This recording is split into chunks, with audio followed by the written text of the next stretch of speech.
The day I awakened the strongest passive in the city, the examiner laughed so hard that he spilled coffee on my boots. I could not blame him at first. The silver screen above my head showed my name, Cole, followed by the rank everyone expected, F. My strength was 12, my agility was 11, and my mana was so low the machine asked whether I was asleep.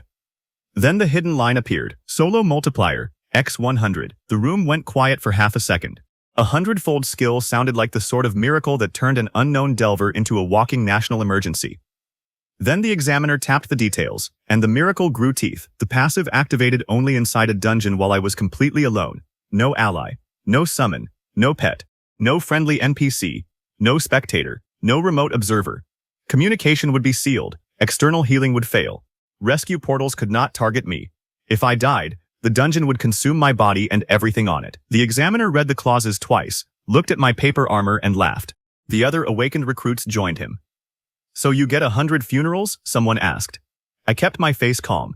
I had spent 2 years carrying packs for teams that called me furniture.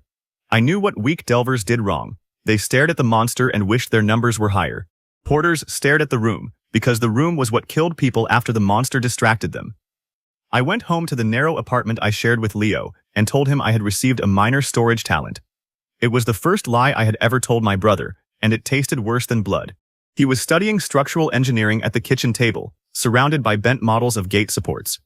He looked at my expression, closed his textbook, and did not ask me to repeat the lie. Instead, he pushed half a bowl of noodles toward me. "Whatever it is, test it somewhere embarrassing." That was why my legend began under a bakery. The municipal rat cellar was so weak that trained delvers used it to test flashlights. The bakery owner had reported scratching under the ovens, and the city planned to collapse the dungeon in 3 days. The entry fee was almost nothing. The clerk still made me sign a warning that no recovery team would enter for an F-rank body. I bought flour, chalk, fishing string, 6 mouse traps, a broken hand mirror, and the cheapest steel knife in the market. My entire battle budget fit inside a grocery bag. At the gate, a bored guard asked where my party was. "Couldn't find anyone weak enough," I said. He snorted and waved me through. The instant the blue light closed behind me, the world became painfully silent. My emergency radio turned to smooth gray metal. The rescue emblem on my wrist cracked. A black system panel floated in front of my eyes. Absolute solitude confirmed. Solo multiplier active. Reward quantity, quality, growth, and compatible effects multiplied by 100. No rescue, no witness, no return upon death. I had imagined feeling powerful. Instead, I felt the weight of the bakery, the street, and the whole city vanish from above me. Nobody knew where I stood.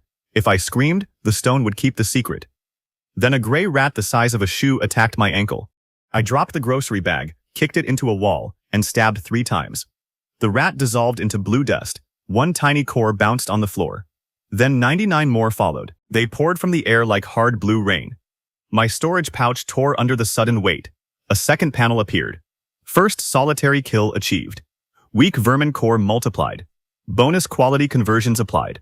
Among the 100 dull cores, 10 glowed green, 1 glowed gold, and another pulsed like a small heartbeat. I sat on the dirty floor and laughed until I had tears in my eyes.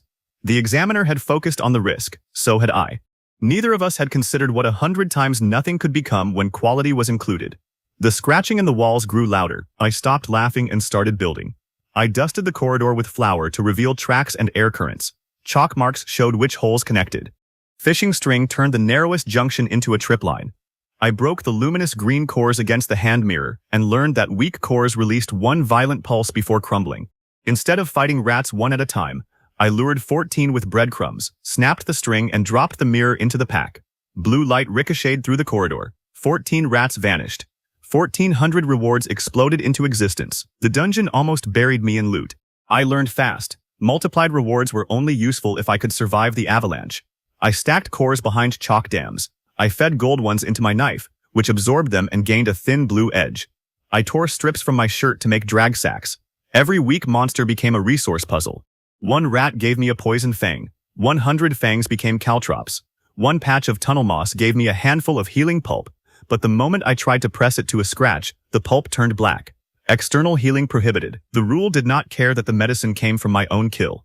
Healing was healing. I wrapped the cut with plain cloth and kept moving. Halfway through the cellar, I found the first real trap. A slab dropped behind me, sealing the exit corridor.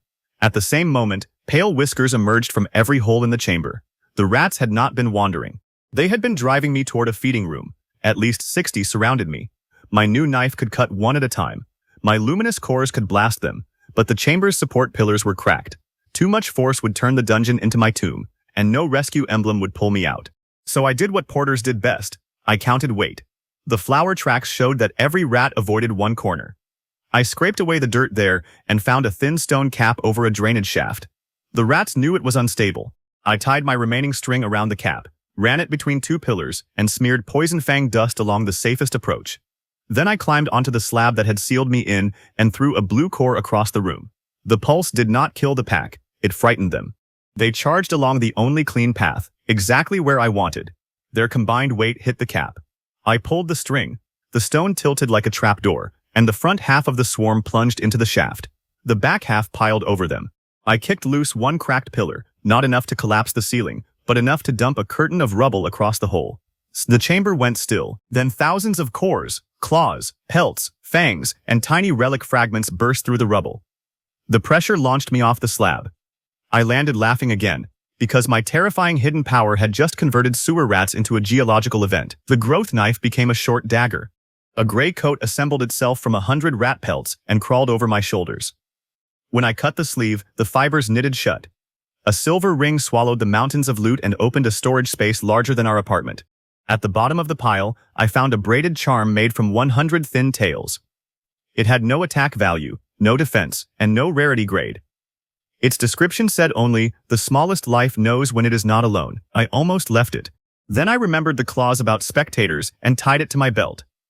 The Rat King waited in the bakery's old foundation chamber. It was the size of a van, blind in one eye, and covered in hardened dough from years of stealing through cracks above. A bronze key hung inside its translucent stomach. That key would reopen the exit. The obvious plan was to stab it until one of us stopped moving. I had spent too many years carrying bodies for people who loved obvious plans. I threw a sack of cores into the bakery's dead oven. The Rat King chased the scent. I used my new ring to remove every metal tray, pipe, and blade I had collected, arranging them along the walls. Then I cut the oven's gas-like mana bladder with my dagger and sealed the door with self-repairing coat strips. The Rat King rammed from inside. Each impact swelled the bladder. I stood behind the foundation column and waited until the old oven shook hard enough to crack its own bricks. Then I tossed one luminous core through the vent. The explosion did not destroy the dungeon. It launched the oven door like a cannon shell. The Rat King flew across the room, hit my arranged metal, and wrapped itself in trays and pipes. I tightened the entire mess with fishing string and drove the growth dagger through the one soft spot beneath its jaw. The boss vanished. The reward wave filled the foundation chamber from floor to ceiling. The storage ring swallowed it automatically, but even that space groaned. I received 100 bronze exit keys, 100 boss cores, enhanced versions of the coat and dagger, and dozens of rare traits that normally had a 1 in 1,000 drop rate. The system combined the duplicate keys into one black key marked return. It could open the cellar gate from anywhere inside. My exit first rule had earned its first real tool. I stepped out beneath the bakery 6 hours after entering. The guard had changed shifts. The new one barely looked up. "Anything drop?" he asked. I held up a single dull rat core. He looked sorry for me. That night I sold 12 common cores at different shops, paid 3 months of rent, and ordered Leo a replacement drafting tablet. I stored the rest. One appraiser offered too much for a green core, so I refused and left. I did not know he photographed it under the counter. I did not know the image would reach a man named Adrian before sunrise. What I did know was that the passive had not made me immortal. It had made every correct decision worth 100 times more, and every mistake impossible to undo. That was enough. My next gate was the Bone Lamp Crypt. The crypt was a real dungeon, the sort that killed careless D-ranks with poison dust and darkness. I needed official clear credit if I wanted access to anything stronger, but my rat cellar clear had earned no respect. When I applied, the licensing clerk stared at my F-rank card and asked whether I was trying to commit suicide in a way that created paperwork. I showed him the enhanced dagger. He approved the attempt and doubled the warning deposit. I spent 2 days preparing. I ground rat fangs into poison filters, coated string with reflective bone dust bought from a legal shop, and practiced moving through my storage ring without looking. The self-repairing coat could not heal me, but it could close around a wound and hold pressure. That distinction mattered. At the crypt entrance, 3 delvers joked that they would scrape my name onto the memorial wall. Iris did not laugh. She leaned against the gate frame with a map tablet under one arm.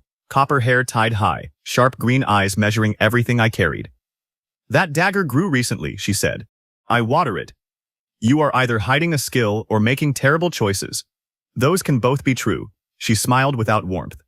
"I map gates. If you alter the interior, I'll know." The charm at my belt remained still while she stood outside. The instant I crossed the barrier, all sound from the lobby vanished and the tails twitched once before settling. Solitude confirmed. The bone lamp crypt earned its name from hundreds of skulls embedded in the walls. Blue fire burned behind their eye sockets, but each flame died when I approached, leaving the next stretch black. Skeletons assembled in the darkness behind me. If I turned around, they froze. If I faced forward, their feet scraped closer. Most teams solved the floor by walking back to back. I had no back. I scattered reflective dust on the ground and held the broken hand mirror from the cellar ahead of me. The skull flames behind reflected in the glass. Each skeleton believed I was facing it through the reflection and locked in place. I walked backward through the corridor while watching the path in the dagger's polished edge. At the first junction, I snapped a bone lamp from the wall. The system counted it as dungeon material, not loot, until I killed the skeleton guarding it. Then the lamp multiplied into 100 thumb-sized flames. I threaded them along my coat like buttons. Wherever I walked, I carried 100 false gazes. Skeletons froze in absurd poses all around me. I cut their knee cords, stacked them into a barricade, and shattered their cores in one sweep.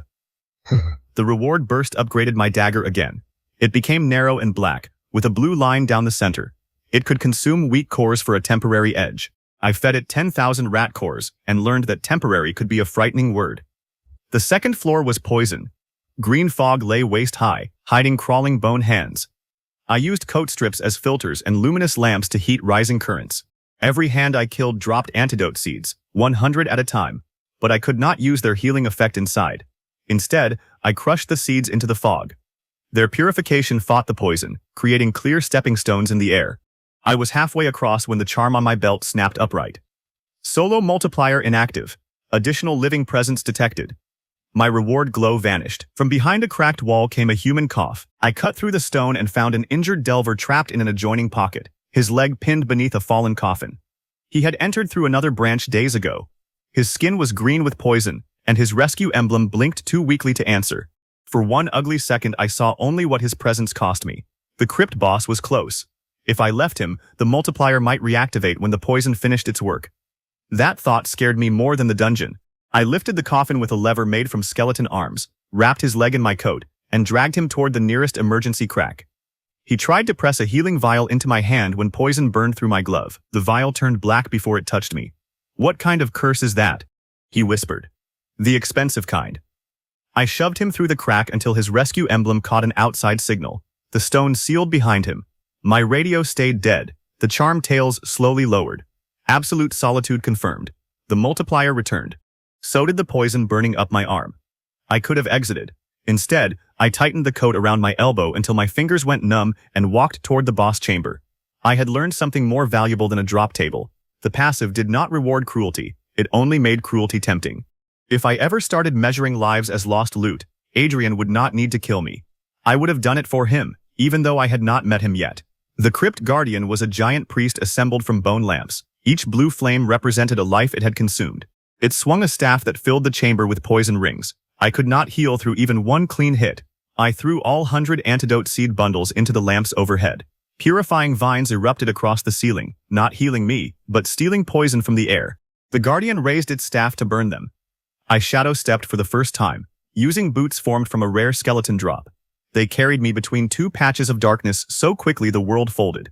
I appeared behind the Guardian, drove the core-fed dagger into its spine, and released every stored rat core at once. The blade grew through its chest like a black tree. The Guardian shattered. 100 reward circles opened around me. Among the relics were shadow-step boots that had fused permanently from the temporary pair, barrels of antidote seeds, and enough bone lamps to turn a district blue. I used none of the healing drops until I crossed the exit. Outside, medics found the rescued Delver alive. Iris stood beside them, staring at the map on her tablet. According to her route model, I had crossed 3 sealed walls and cleared the boss 12 minutes after the rescue. "That is impossible," she said. "Then your map is safe." She stepped close enough to see the poison lines under my skin. "You could have died." That is usually what impossible means before someone does it. She looked at my boots, my repaired coat, and the one dull core I reported as loot. Then she pointed toward a silver gate rising at the edge of the district. Glass quarry, she said. Shifting interior, reflected sightlines, no stable route. Clear it alone and I will stop asking how you lie. And if I fail, you won't be available to answer.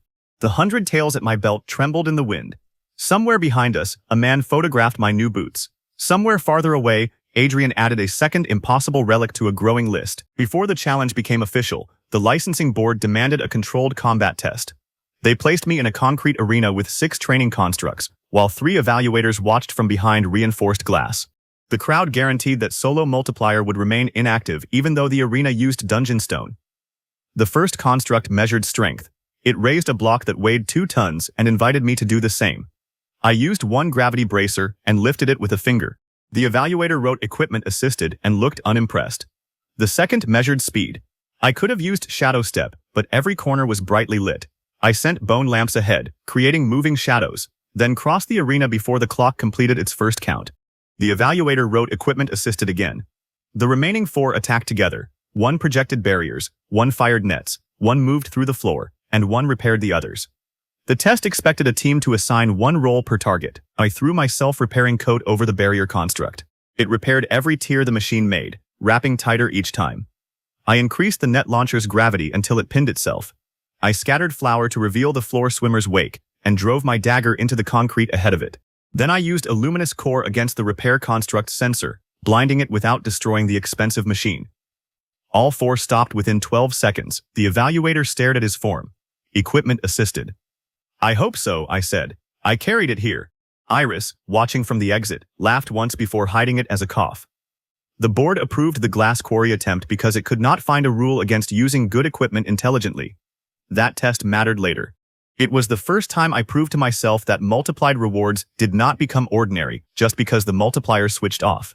Mian time, baby, oh yeah. I accepted Iris's challenge. The glass quarry was beautiful in the way lightning was beautiful when it struck someone else. The gate opened into a canyon of transparent stone. Crystal shelves floated above a bottomless blue shaft, rotating whenever the dungeon chimed. Wind screamed between them, carrying flakes sharp enough to peel steel. Every surface reflected another surface, so one monster could appear to be 100 and a safe bridge could be empty light. Iris had mapped the outer cycle but refused to give me her route. If you are as good as your timing says, you won't need it. And if your mapping is as good as you say, you already know whether I will survive. Maps describe places, they do not predict idiots. I entered smiling. The gate sealed. The system confirmed solitude, and 100 reflections of the panel appeared around me. For a moment I wondered whether my own reflections counted as spectators. The multiplier remained active.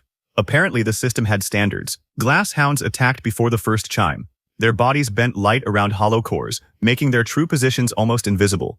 I threw flour into the wind. White dust wrapped around clear jaws, and exposed the currents split by each charging body. The trick from the rat cellar was ridiculous in a silver-ranked gate, which was exactly why it worked. I shadow-stepped beneath the shelf's rotating edge, cut 3 hounds, and opened my storage ring. 300 glass fangs fell inside. I mounted them along self-repairing coat strips and made a flexible saw.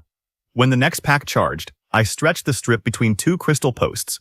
The hounds passed through their own sharpened teeth. Their rewards gave me enough mirrored hide to cover the coat, but wearing it would have turned the wind into a furnace around me. I stored it.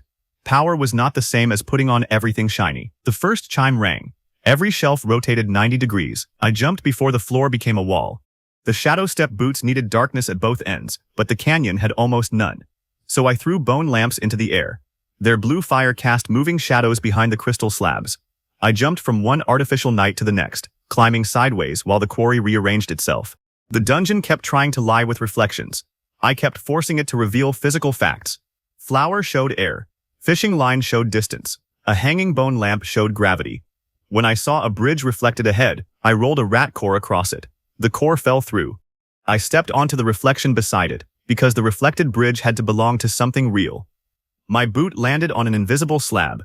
By the third chime, I was moving faster than the shelves. Then the crystal storm began. Millions of flakes rose from the shaft. There was no shelter and no healer. My coat could repair itself, but the flakes would pass through it and turn me into a very well-dressed skeleton. I removed the mirrored hides from storage, not as armor, but as sails. 100 coat threads controlled their angles. I built a spinning shell that reflected the storm outward, then shadow-stepped inside the moving darkness it created. The flakes struck glass monsters across the canyon. Rewards erupted everywhere. I opened the storage ring wide and ran beneath the falling light, while hundreds of upgraded shards chased me like treasure rain. Oh! The final approach crossed a field of crystal bells. Touching one sent a cutting note through every connected shelf. The obvious path was a bridge covered in silent cloth, but flower revealed air rising from beneath it. The bridge was a reflection. The real path ran directly through the bells. I equipped 100 bone lamps and tuned their flames by feeding each a different grade of core. Their hum formed a rough chord. One by one, I matched the bell's natural notes. When my boots touched the field, every bell began vibrating, but the bone lamp cord canceled the sound before it became a blade. Halfway across, crystal insects crawled from the bell mouths and changed their pitch. I could not retune 100 lamps while fighting. I threw mirrored hides above the field and changed gravity sideways. The insects fell toward their own reflections, striking the hides instead of me. Each impact returned a tiny flash into the bells. I watched the pattern, adjusted only the 10 most important lamps, and let the rest remain imperfect. The cancellation became a rhythm rather than silence. I stepped between cutting notes. One sliced a line across my cheek. Another removed the end of a coat ribbon. The fabric repaired itself and touched the next bell at exactly the right beat. By the time I reached the far side, the whole field was playing a violent song around an empty space shaped like me. The insects followed. I turned off every lamp. The accumulated notes released at once behind me. Hundreds of crystal insects shattered, and multiplied tuning forks filled my ring. I kept one set active.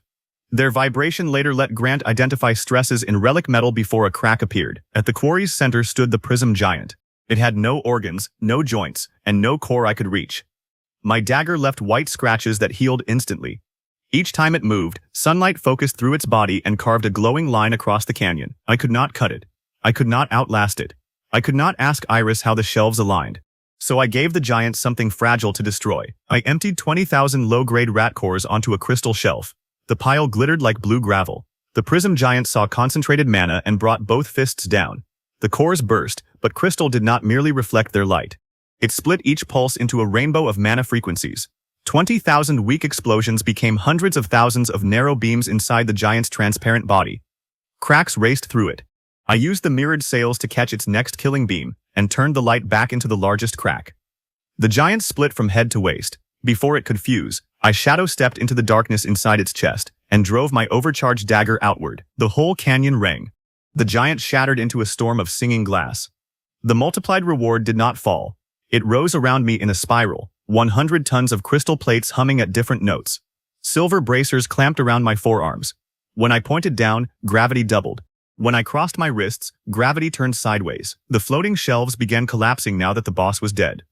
I pointed both bracers at the exit, made falling become forward, and rode a slab through the canyon like a thrown shield. I emerged at a speed that destroyed Iris's equipment table. She stepped aside at the last instant. The slab buried itself in a concrete wall, and I lay on top of it with my coat smoking. Iris looked through the gate at the empty canyon, then at the humming splinter caught in my sleeve. "One splinter," she said. "Bad drop rate." The quarry lost enough mass to change its resonance. Natural erosion. She stared until I expected another challenge. Instead, she turned her tablet so the officials behind her could not see the impossible readings, and deleted the raw resonance file. "Your lies are still terrible," she said. "But someone in the registry has searched your gate schedule 9 times today. Be less obvious." That was the first gift Iris gave me, not trust, but protected uncertainty. The first threat arrived that evening. Grant owned a relic shop squeezed between a laundromat and a noodle bar. His sign said repairs, which was generous. Most of the objects on his shelves looked like they had lost fights with farming equipment. He was broad, gray-haired, and had 3 mechanical fingers on his left hand. When I placed a shard of singing glass on his counter, all 3 fingers stopped moving. "Where did you steal that?" he asked. "From a giant." "Then the giant stole it first. There is no legal quarry in the region that produces a note this pure." I showed him my provisional clear record.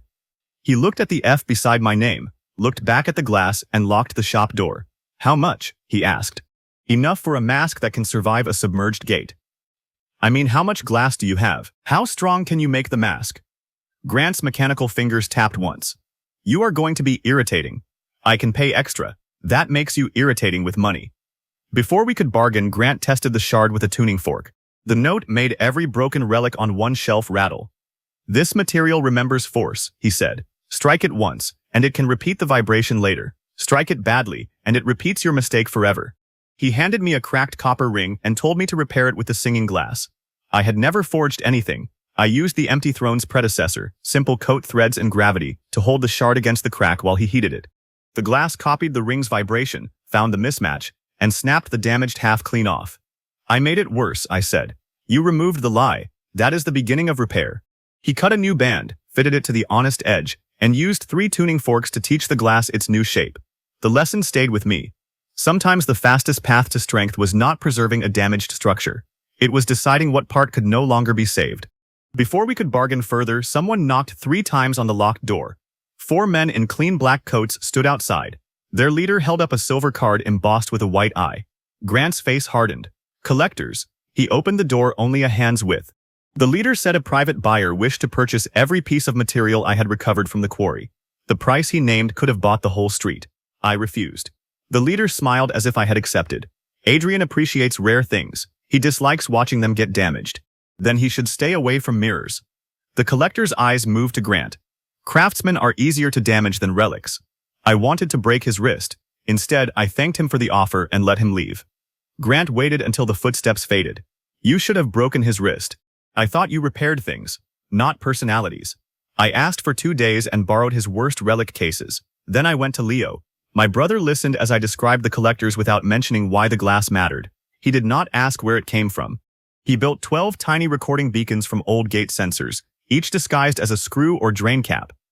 Iris contributed a public plaza with unusually clear spatial coverage, and claimed she was only curious whether I could lie under pressure. I filled 3 relic cases with multiplied junk from the cellar. Green cores, mirrored pelts, sharpened fangs. To any buyer, it looked like a fortune. To me, it was less than what I had used to test my storage ring. Then I announced that I would meet a foreign broker at midnight. The collectors attacked at 11:58. Outside a dungeon, my solo multiplier did nothing. No panel appeared. No reward waited. The leader probably assumed that made me safe to rob. He brought 8 people with paralysis rods and 1 silence field. I stood in the center of the empty plaza beside the 3 cases. You are early. Adrian values punctuality. Adrian is not here. He values himself more. The silence field dropped. Their rods lit purple. I kicked the first case open. A wave of mirrored rat pelts flew upward. I crossed the gravity bracers and made down point toward the plaza fountain. Every attacker slid sideways. The pelts wrapped around the fountain jets, reflecting purple paralysis bolts back across the stone. 2 collectors dropped from their own shots. I reduced gravity under the 3rd case and launched it above the plaza. When I restored normal force, thousands of rat fangs fell like rain.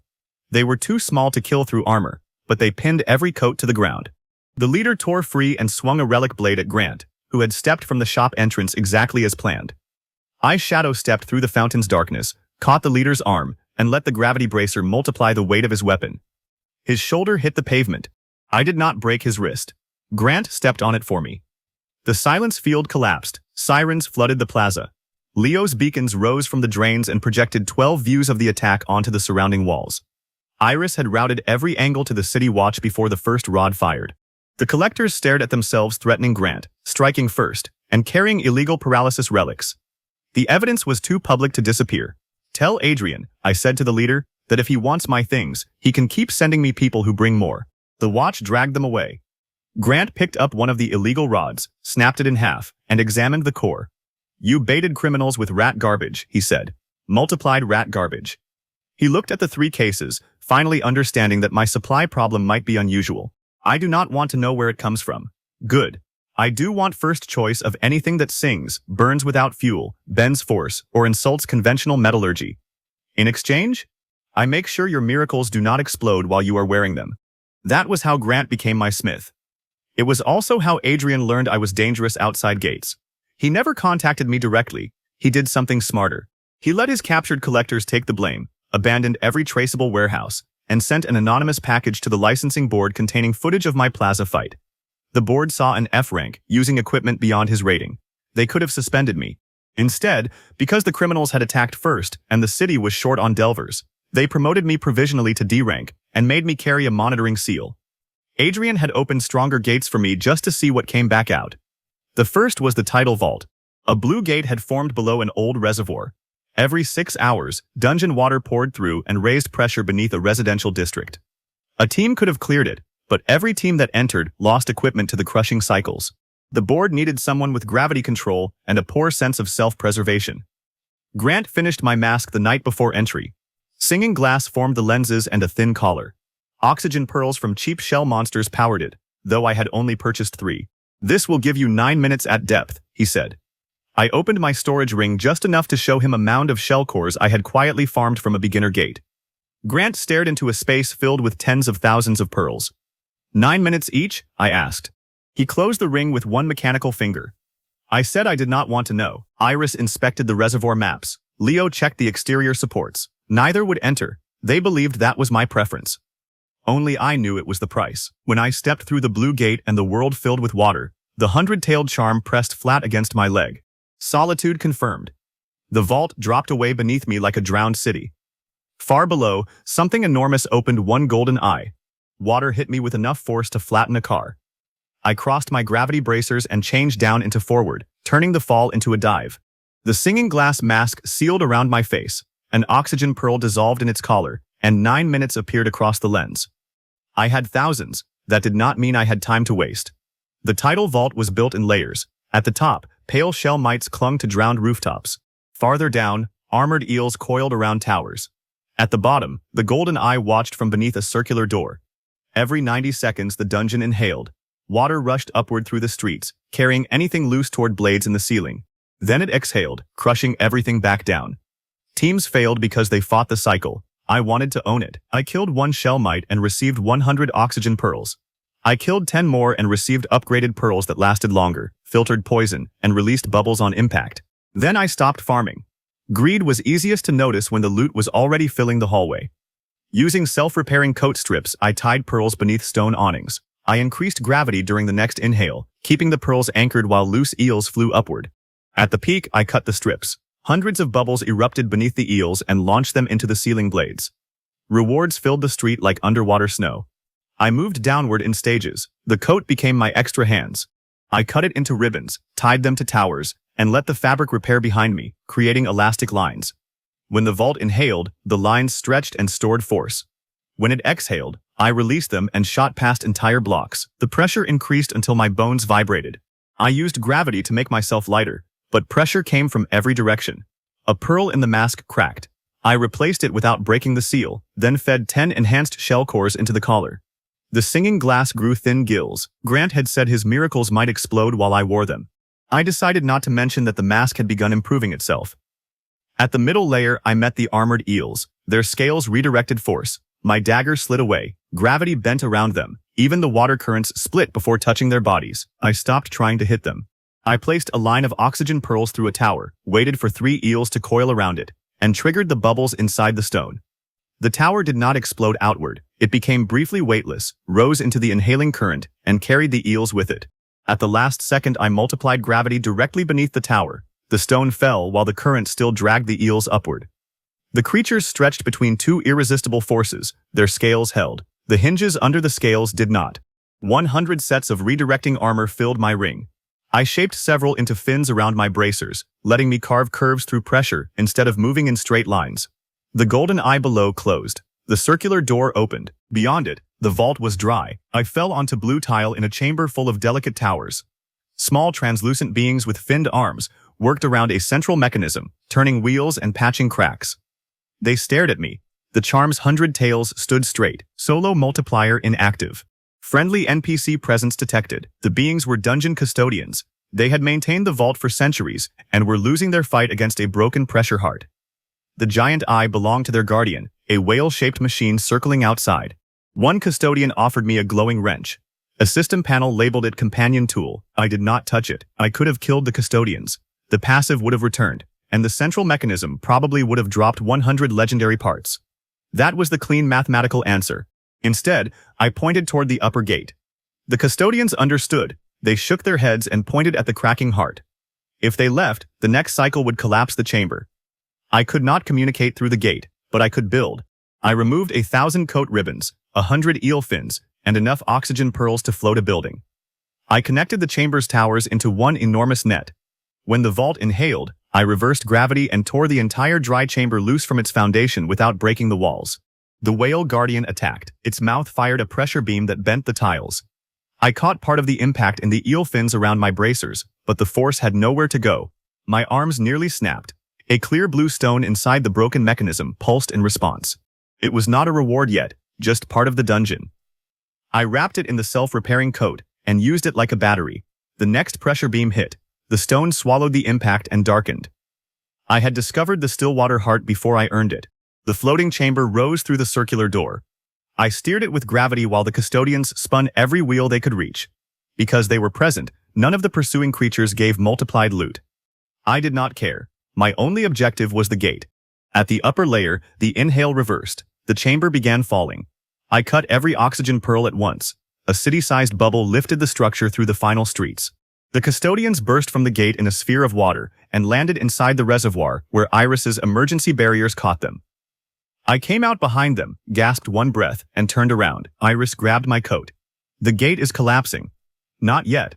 There are living beings out here. You succeeded. The pressure heart is still broken. I twisted free and re-entered. Solitude confirmed. The timer on my mask showed 2 minutes on the active pearl. The vault had started its final exhale. Every street crushed downward. I used the elastic coat lines I had left behind, pulling myself toward the bottom faster than falling debris. One tower clipped my shoulder and spun me sideways. No healer could reach me. I changed gravity, landed on the circular door, and launched through. The whale guardian filled the dry chamber. Without custodians to protect, it tore through its own mechanism trying to reach me. I let it. I held the unearned Stillwater Heart in both hands. The guardian fired. The stone absorbed the beam until black cracks spread across its surface. One more hit would shatter it. I turned gravity upward beneath the whale, lifting its armored belly. Then I released every stored impact. The pressure beam came back from inside its own mouth. The machine unfolded like a metal flower. I shadow-stepped through the darkness between its broken plates and drove my dagger into the golden eye. The vault stopped breathing.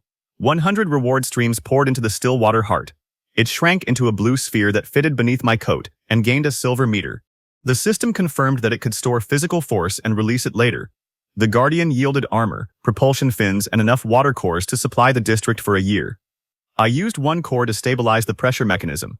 The rest went into storage. When I finally emerged, Leo was waiting beside the reservoir. He looked at the rescued custodians, the mask that had grown new gills, and my provisional monitoring seal, which had recorded almost nothing because communication died inside. Minor storage talent? He asked. Very deep storage. He nodded slowly. You keep going where nobody can follow. I expected anger. Instead, he handed me a small exterior beacon. Then always give us a place to wait. I clipped it beside the rat charm. Leo did not know the rule, but he understood the cost. Grant used the Guardian's armor to reinforce my coat. He mounted the Stillwater Heart below my collarbone and built release channels down both arms. Iris interviewed the custodians with gestures and produced the first stable map of the tidal vault. The city praised the rescue. My official report listed one damaged core as compensation. Adrian studied everything. His next move was not an attack. It was an invitation to the Feast Cathedral, a gate newly purchased by one of his shell companies and open to independent delvers. Its known rewards included bonded familiars, spirit servants, and living weapons. Every prize was something my passive forbade. I went anyway. The cathedral appeared as a golden hall set for one person. 100 chairs surrounded a table long enough for a royal feast, though there were no crowns and no court. Warm music played from nowhere. Roasted meat, fruit, cakes, and silver cups covered every surface. My charm tails did not move. Solitude confirmed. A floating menu promised temporary companions with each course. One cup offered a healing sprite. A plate offered a wolf familiar. A covered dish contained a talking shield that would block attacks on its own. The dungeon was designed to make solo delvers assemble a party. I overturned the table. Food constructs hit the floor and grew teeth. A turkey unfolded 6 legs. Grapes became purple eyes. Soup rose into a burning serpent. I snapped my bracers together and made gravity point toward the cathedral's far wall. The entire feast flew sideways. The turkey struck a chandelier. The soup serpent wrapped around a pillar.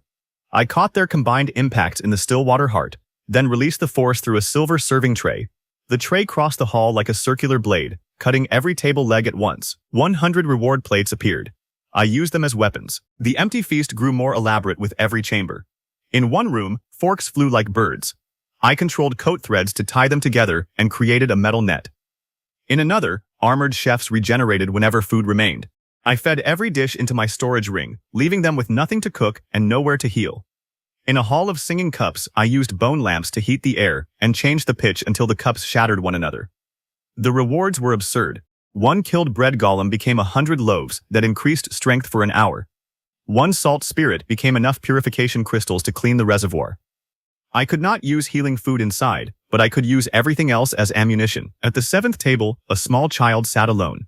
He had pale hair, bare feet, and a torn white shirt. I froze before entering. The charm tails remained still, yet the system panel flickered. Potential friendly NPC. Multiplier suspended pending contact. The child said he had been trapped for years. He knew a path to the cathedral core. All he wanted was to walk beside me. I thought of the injured delver in the crypt and the custodians in the vault. Leaving a child would be monstrous. Accepting him would disable my passive. That should have made the choice easy. It did not. The child's shadow pointed toward 3 different lamps. I threw a bread loaf at him. His mouth opened wider than his head and swallowed it whole. The child unfolded into a banquet mimic, a pale creature with hundreds of small arms shaped like welcoming hands. It had copied the idea of rescue, but not the physics of light. The passive returned. I ran. The mimic chased me through the cathedral, eating everything in its path. Each chair, plate, and monster made it larger. I deliberately let it past the reward rooms and opened my storage ring just long enough to pour out thousands of multiplied food items. The mimic swallowed them, growing until its body scraped both walls. At the cathedral altar waited a golden mouth designed to devour intruders. It opened when I approached. I shadow-stepped through the altar's darkness at the last moment.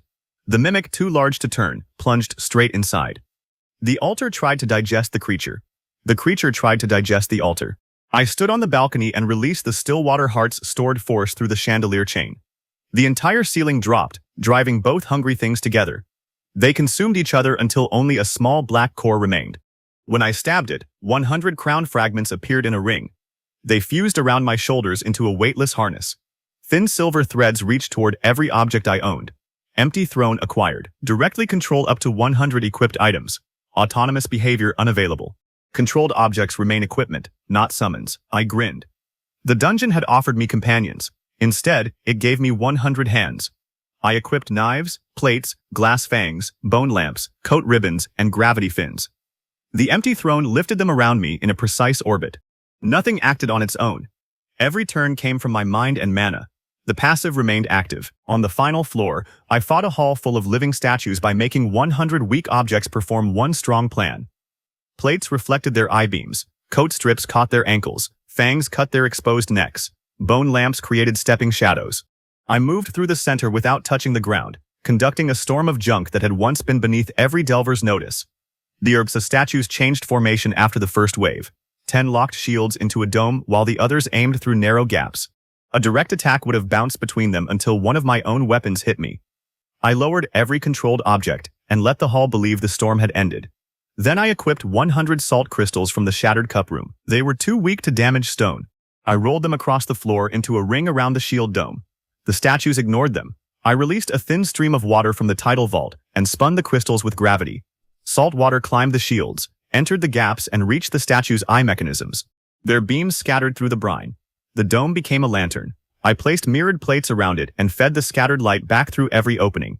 The statues inside fired harder because they interpreted the brightness as my attack. Their own beams multiplied between the mirrors until the shields glowed red. I stored the rising pressure in the Stillwater Heart. When the dome finally opened to vent heat, I released that pressure straight down. The floor jumped. All 10 shield bearers rose into the air, and 100 coat ribbons removed their shields before they landed. The remaining statues charged. I did not recall the shields. I controlled them where they fell, standing each on its edge to create a maze. The statues separated themselves, chasing me through it. Shadow Step carried me between the tiny patches of darkness behind the shields, while the growth dagger struck one exposed core after another.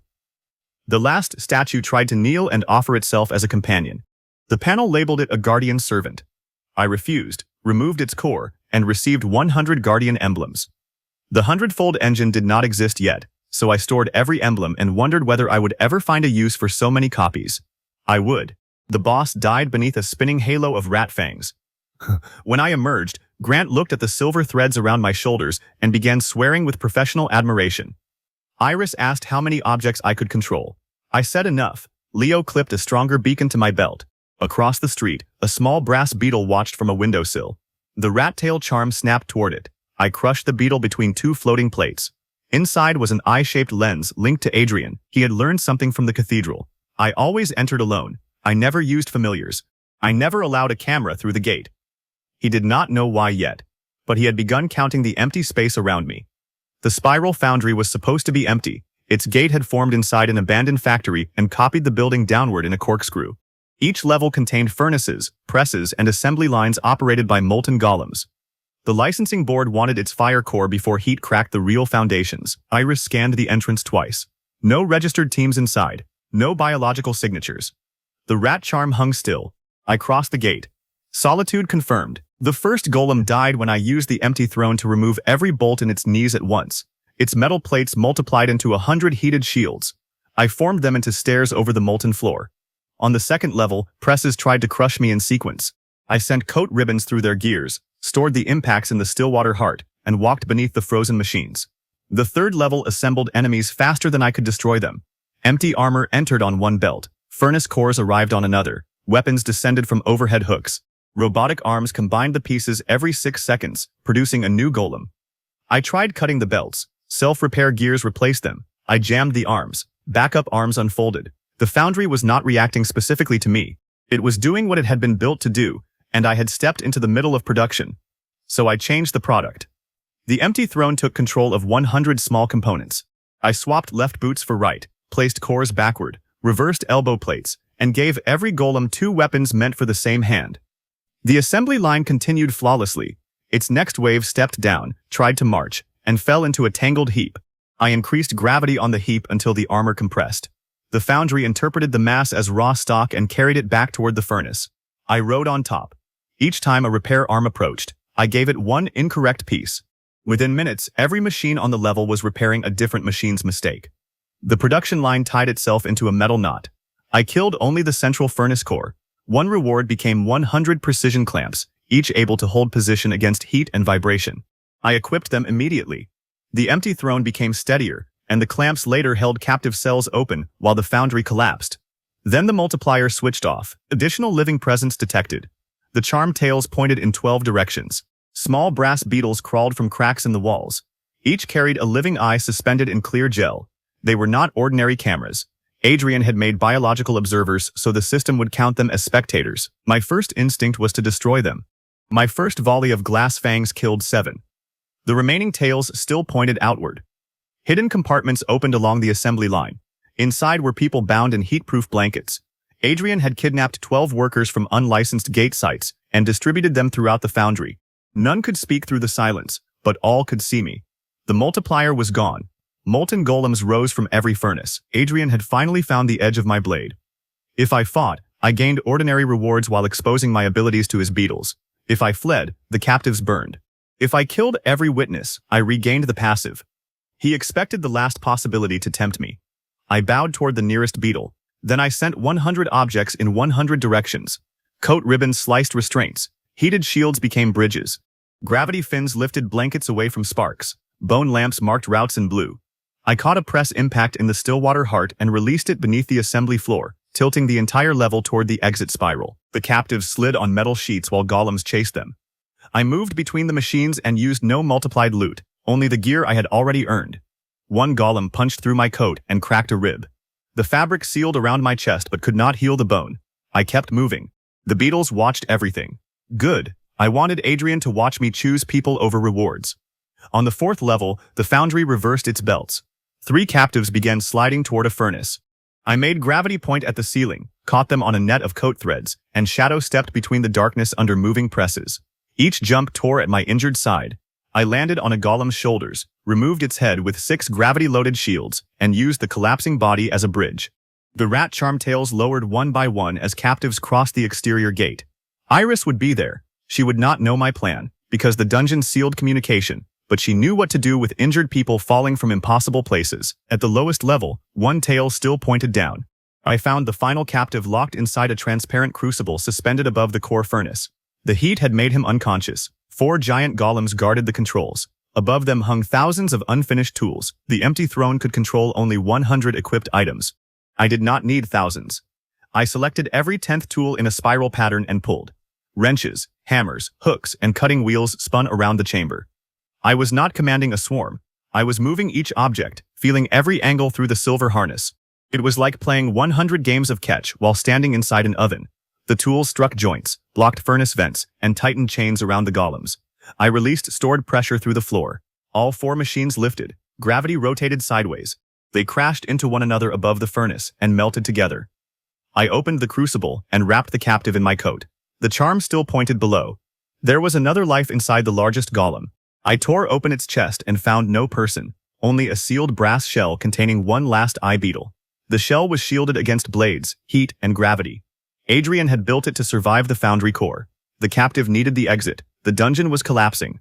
I could carry him out and abandon the boss, but the fire core would rupture the real factory above. The man woke while I was deciding. He could not hear me through the foundry silence, but he saw the gate route I drew in glowing bone dust. He shook his head and pointed toward 2 lower cells I had missed. The rat charm had pointed below because of the beetle, yet 2 of its tails angled sideways. Adrian had layered life signs, so his observer hid other captives. I placed the man on a heated shield and sent it up the conveyor route alone. Then I descended beneath the assembly floor, while molten gears fell around me. One cell contained a woman sealed inside a maintenance pipe. The other contained a child-sized stone creature with a friendly NPC label. Rescuing either would keep the multiplier off. Leaving either would make the entire evacuation a lie. I used the empty throne to dismantle the pipe 1 ring at a time. 99 tools held the ceiling. The 100th cut her restraints. When the ceiling dropped, I changed gravity toward the wall, turning tons of falling machinery into a sideways avalanche that missed us by inches. The stone creature could not fit through the human route. I equipped the unfinished foundry tools and assembled a rolling frame around it. Every wheel moved directly by my mind. It was not a summon. It was a cart with a very confused passenger. 3 golems blocked the upward spiral. I had no multiplied ammunition and 2 people behind me. I could not use a wide blast. Instead, I sent 6 heated shields into the molten channel beneath the golems. The shields redirected the flow upward through their hollow legs. The machines did not melt. They became overpressured. I tapped each chest with 1 glass fang. They launched through the ceiling like iron rockets, opening a vertical path across 4 levels. I made gravity point up, caught the woman and stone creature in coat nets, and rode the pressure wake toward the exit. The woman crossed. The stone creature waved 1 square hand before rolling through. Outside, Iris would understand that a waving rock still counted as someone worth catching. Only the unconscious man and the hidden beetle remained. I retrieved the man from the conveyor, carried him through, and returned to the core as the last brass shell resisted every ordinary attack. I looked at the molten golem. Its furnace mouth hung open. Metal-eating creatures were greedy. I opened my storage ring and poured common reward metal into the mouth. Hundreds of multiplied plates, bolts, and scraps vanished inside. The golem's internal furnace roared hotter, drawing every trace of conductive material toward its core. The brass shell ripped from its hiding place and plunged into the fire. The last beetle melted. 1 charm tail remained raised because of the captive in my arms. I carried him up the spiral. Golems attacked. Rewards stayed ordinary. I used the empty throne to turn conveyor belts into slings, and threw both of us level by level until the exit appeared. I pushed him through. The final tail lowered. Absolute solitude confirmed. Solo multiplier active. The foundry core exploded beneath me. I reversed gravity and fell downward faster than the blast could rise. At the bottom, the foundry master unfolded from the core furnace. 6 arms carrying molds that poured liquid weapons. I had less than a minute before the rupture reached the city. I opened my storage ring above it. All the common metal I had fed into the golem returned as glowing slag. I controlled 100 separate streams with the empty throne, braided them around the boss, and forced its molds shut. Then I released every press impact stored in the still water heart through the gravity bracers. The boss compressed into a cube. The multiplied reward erupted inside that cube and split it apart. A black gold key spun into my hand. Horizon key acquired. Open 1 temporary exit from any dungeon. Single true activation. I drove the key into empty air. I did not turn it fully. I used its shape and spatial pull to anchor the collapsing gate's existing route, just as I had used the bronze return key in the cellar. A narrow crack formed toward the factory above. I threw the stabilized fire core through, then Shadow stepped after it as the foundry folded shut. I landed in Iris's arms. She dropped me immediately. "You are heavy," she said. "Gravity equipment. Broken rib. Also possible." All 12 captives were alive. The final man lay beside Leo's emergency beacon while medics worked. Grant retrieved the fire core before it burned through the concrete. City investigators found fragments of Adrian's beetles and links to several disappearances. But Adrian had prepared his retreat. The collectors who built the beetles vanished. The workshops were empty. The captive workers remembered only a calm voice, asking whether solitude made a person stronger or merely easier to bury. That night, a message appeared on the public gate boards. The ashen rail had opened. It was a moving dungeon shaped like a black train crossing a volcanic void. If it reached the end of its internal track before clearing, its terminal would overwrite a real station full of evening passengers. The board needed a team immediately. Adrian submitted my name. I could have refused. The foundry proved he understood at least part of my condition. Entering a gate he chose meant walking into the shape of his plan. I went because thousands of passengers could not move before the train arrived. Before entry, Iris placed a map of the real station on the ground. The dungeon track overlaps here. If you can alter its momentum, I can bend the exterior endpoint by a few meters. Grant tightened the still water channels along my arms. Do not store a train. Leo replaced my beacon with a red triangular model. This one survives heat. You all sound worried.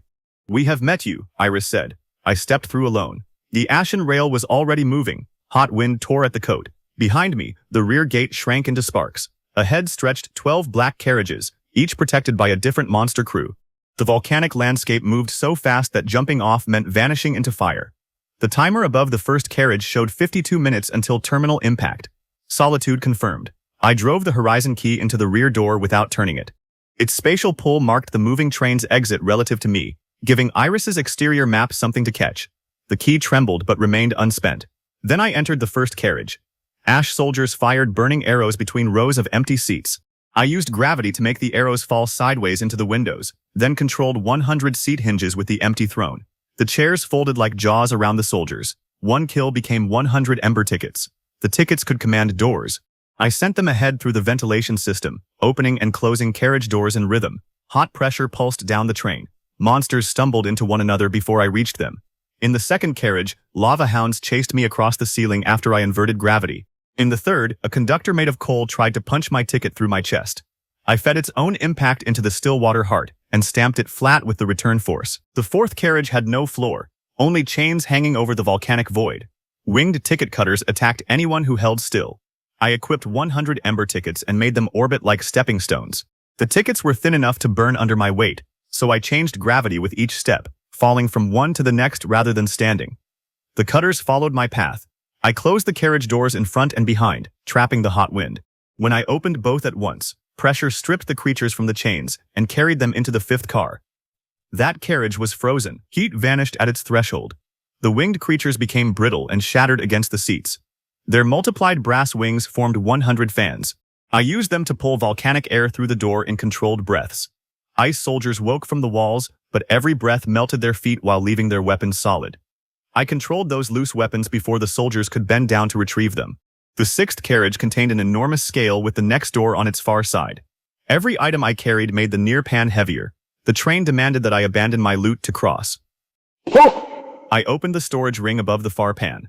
The ring could not move living creatures, but its opening had a physical location. I released 1,000 low-grade cores on the opposite side. The scale leveled. Then I used gravity to make the discarded cores fall toward the engine instead of down. They rolled through the next door ahead of me and formed a blue trail I could collect while running. The dungeon wanted a sacrifice. I paid it temporarily and charged interest. Every carriage yielded 100 times the fuel, weapons, and mechanical parts it should have. I did not merely store them. I rebuilt the train while fighting through it. The empty throne controlled brake levers in cleared cars. Gravity bracers shifted the weight of axles. Coat threads connected doors into a single pressure system. Oxygen pearls burst inside the engine vents, making controlled jets. I was turning the dungeon's vehicle into my weapon one weak component at a time. By carriage 7, the train had slowed 2 minutes. By carriage 9, it had gained 5. The volcanic track dropped into a vertical loop. I pointed gravity forward and stole the entire train's falling force into the still water heart. The meter passed full and began glowing white. My reinforced channels cracked. Grant's voice could not reach me, but I could imagine every word. I released part of the force backward. The train shot up the loop, skipped a broken section of track, and crushed a flying magma serpent beneath the engine. One serpent scale multiplied into 100 heat-proof panels. I wrapped the engine with them and increased combustion. The timer dropped to 11 minutes. Only the final 2 carriages remained. The charm tails rose. Additional living presence detected. Solo multiplier inactive. The rear door opened. Adrian had entered the moving dungeon behind me. He walked through the cleared cars in a dark blue coat, completely calm while the volcanic world blurred outside. He was lean, silver-haired, and carried no visible weapon. The surviving eye beetles on the exterior gate must have shown him the exact moment to enter. "Cole," he said, though sound should not have crossed the train. He wore a throat relic that made his voice vibrate through the floor rather than travel as communication. "Clever. You make loneliness look profitable," he continued. The system dimmed every reward icon around me. Monsters still waited ahead. The terminal timer showed 10 minutes. Adrian had not come to beat me. He had come to stand near me. Adrian stopped 3 carriages behind me and rested one hand on a seat. That was all he needed to do. As long as he remained inside the dungeon, my 100-fold reward disappeared. If I chased him, the ashen rail reached the station. If I continued forward, he could attack my back or simply observe how I fought without the multiplier. "You arranged the foundry," I said. His throat relic carried my words through the floor as vibration. "I arranged a question. You answered it generously. 12 people are alive. And now I know you value lives more than the source of your wealth." The timer showed 9 minutes. I opened every door between us. Adrian smiled and lifted a black rod. The rear carriage decoupling latch fused shut. He expected me to waste time trying to throw him out. Instead, I controlled the brake levers in all cleared carriages and pulled in opposite directions. The train screamed. Seat frames tore loose. Windows cracked. Adrian braced himself as the first 9 cars buckled into a curve. I used gravity to make the engine and the final 2 monster-filled cars heavier, while making Adrian's rear section almost weightless. Then I released the train momentum stored in the Stillwater Heart sideways. The coupling did not open. The entire rear carriage ripped around it. Adrian's section flew from the track like a black coin. He had entered with an enforcer hidden on its roof, a massive man carrying a hooked weapon. Both vanished toward the volcanic void. The charm tails lowered. For 1 second, the passive almost returned. Then Adrian drove a second horizon-like spike into the flying carriage. A spatial tether stretched back to the train, keeping him inside the dungeon boundary. The charm rose again. He had prepared for separation. I had expected him to. The rear carriage swung behind the train like a pendulum. Adrian and his enforcer could not reach me, but their presence remained. That was enough for his plan. The timer showed 7 minutes. I ran toward the engine. Carriage 11 contained iron musicians whose instruments created shockwaves. With no multiplied rewards, I could not bury them in spare gear. I used what I had already learned. Bone lamps cast moving darkness beneath the seats. Shadow Step carried me between the notes. I controlled their instrument keys with the empty throne, and changed the melody. The shock waves collided, knocking the musicians apart. The final carriage held passengers. They were not real people. They were ash copies pulled from the station's future, frozen in seats while a faceless conductor guarded the engine door. The system labeled them environmental echoes, not NPCs. Adrian's presence already suppressed the multiplier, but the distinction told me what the boss wanted. It would reach the real terminal, replace the echoes with passengers, and burn them as fuel. The conductor moved faster than my injured body. Its ticket punch cut through gravity fields and removed small pieces of whatever it touched. It punched a hole through my coat, then another through the floor. Healing drops in my ring remained useless. I let it punch the still water release channel on my left arm. Stored force leaked in a narrow beam. I turned my body so the beam cut every seat bolt behind me. The ash echoes rose with the pressure and formed a gray wall. The conductor punched through them, exactly in line with the engine door. I inverted gravity. The conductor fell upward through the roof. The swinging rear carriage reached the top of its arc at that instant. It struck the conductor and dragged it backward along the train. Adrian's enforcer cut the creature apart to protect himself. The boss died by Adrian's hand. No multiplied reward appeared, but the engine door unlocked. "Thank you," I said. For the first time, Adrian's calm expression cracked. I entered the engine with 3 minutes remaining. A furnace shaped like an open mouth devoured the track ahead. I had planned to destroy it and use multiplied fuel to reverse the train. Now I had ordinary parts and a damaged force channel. So I stopped trying to stop.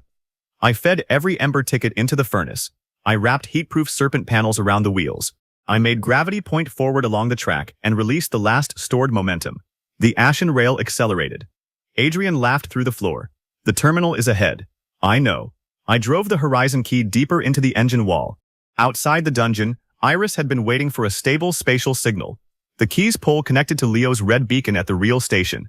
Iris bent the dungeon endpoint a few meters, just as she promised. A few meters was enough.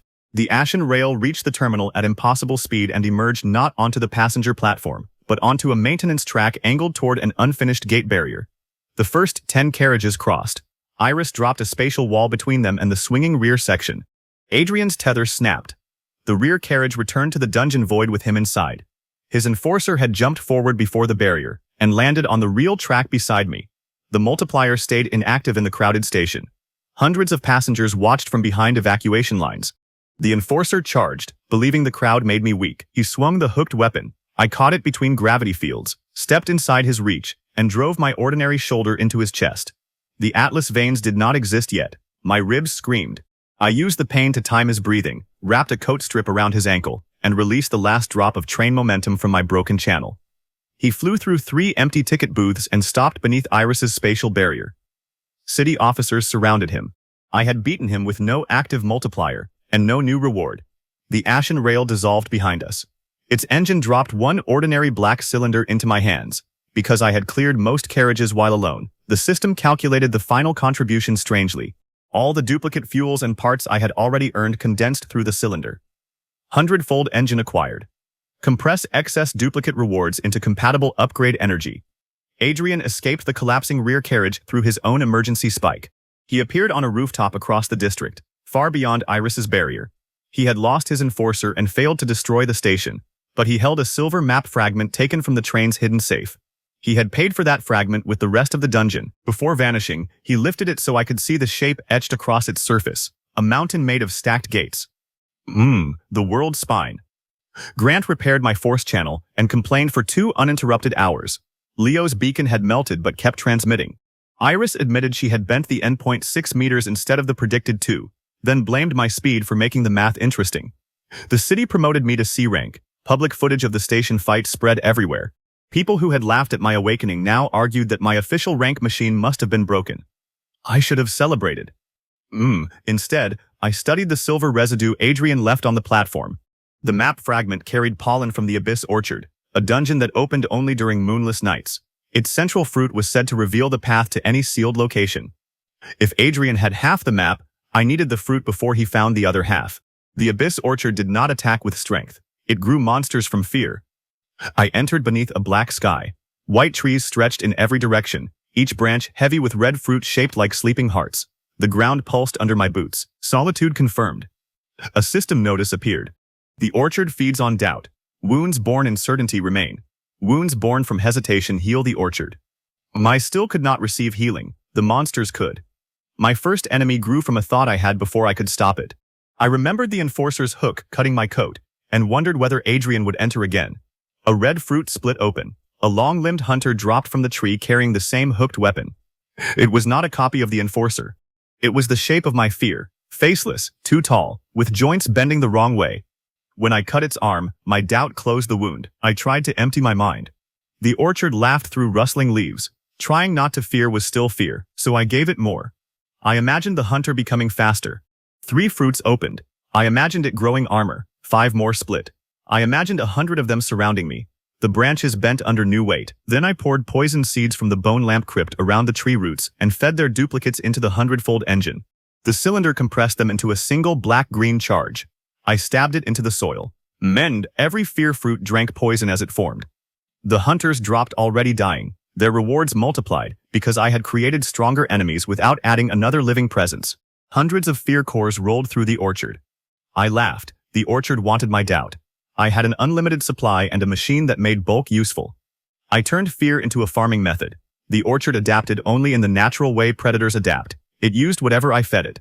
When I repeatedly imagined physical threats, the next fruit opened into something quieter. A silver mist spread between the trees and erased the sound of my own footsteps. Shapes moved just beyond sight, never attacking, allowing doubt to build without giving me a target. I tied bone lamps to 100 coat threads and lifted them into the canopy. Their flames dimmed wherever the mist thickened. The pattern showed a spiral tightening around me. There was no creature to kill because the mist itself was drinking fear through the roots. I could not stab fog.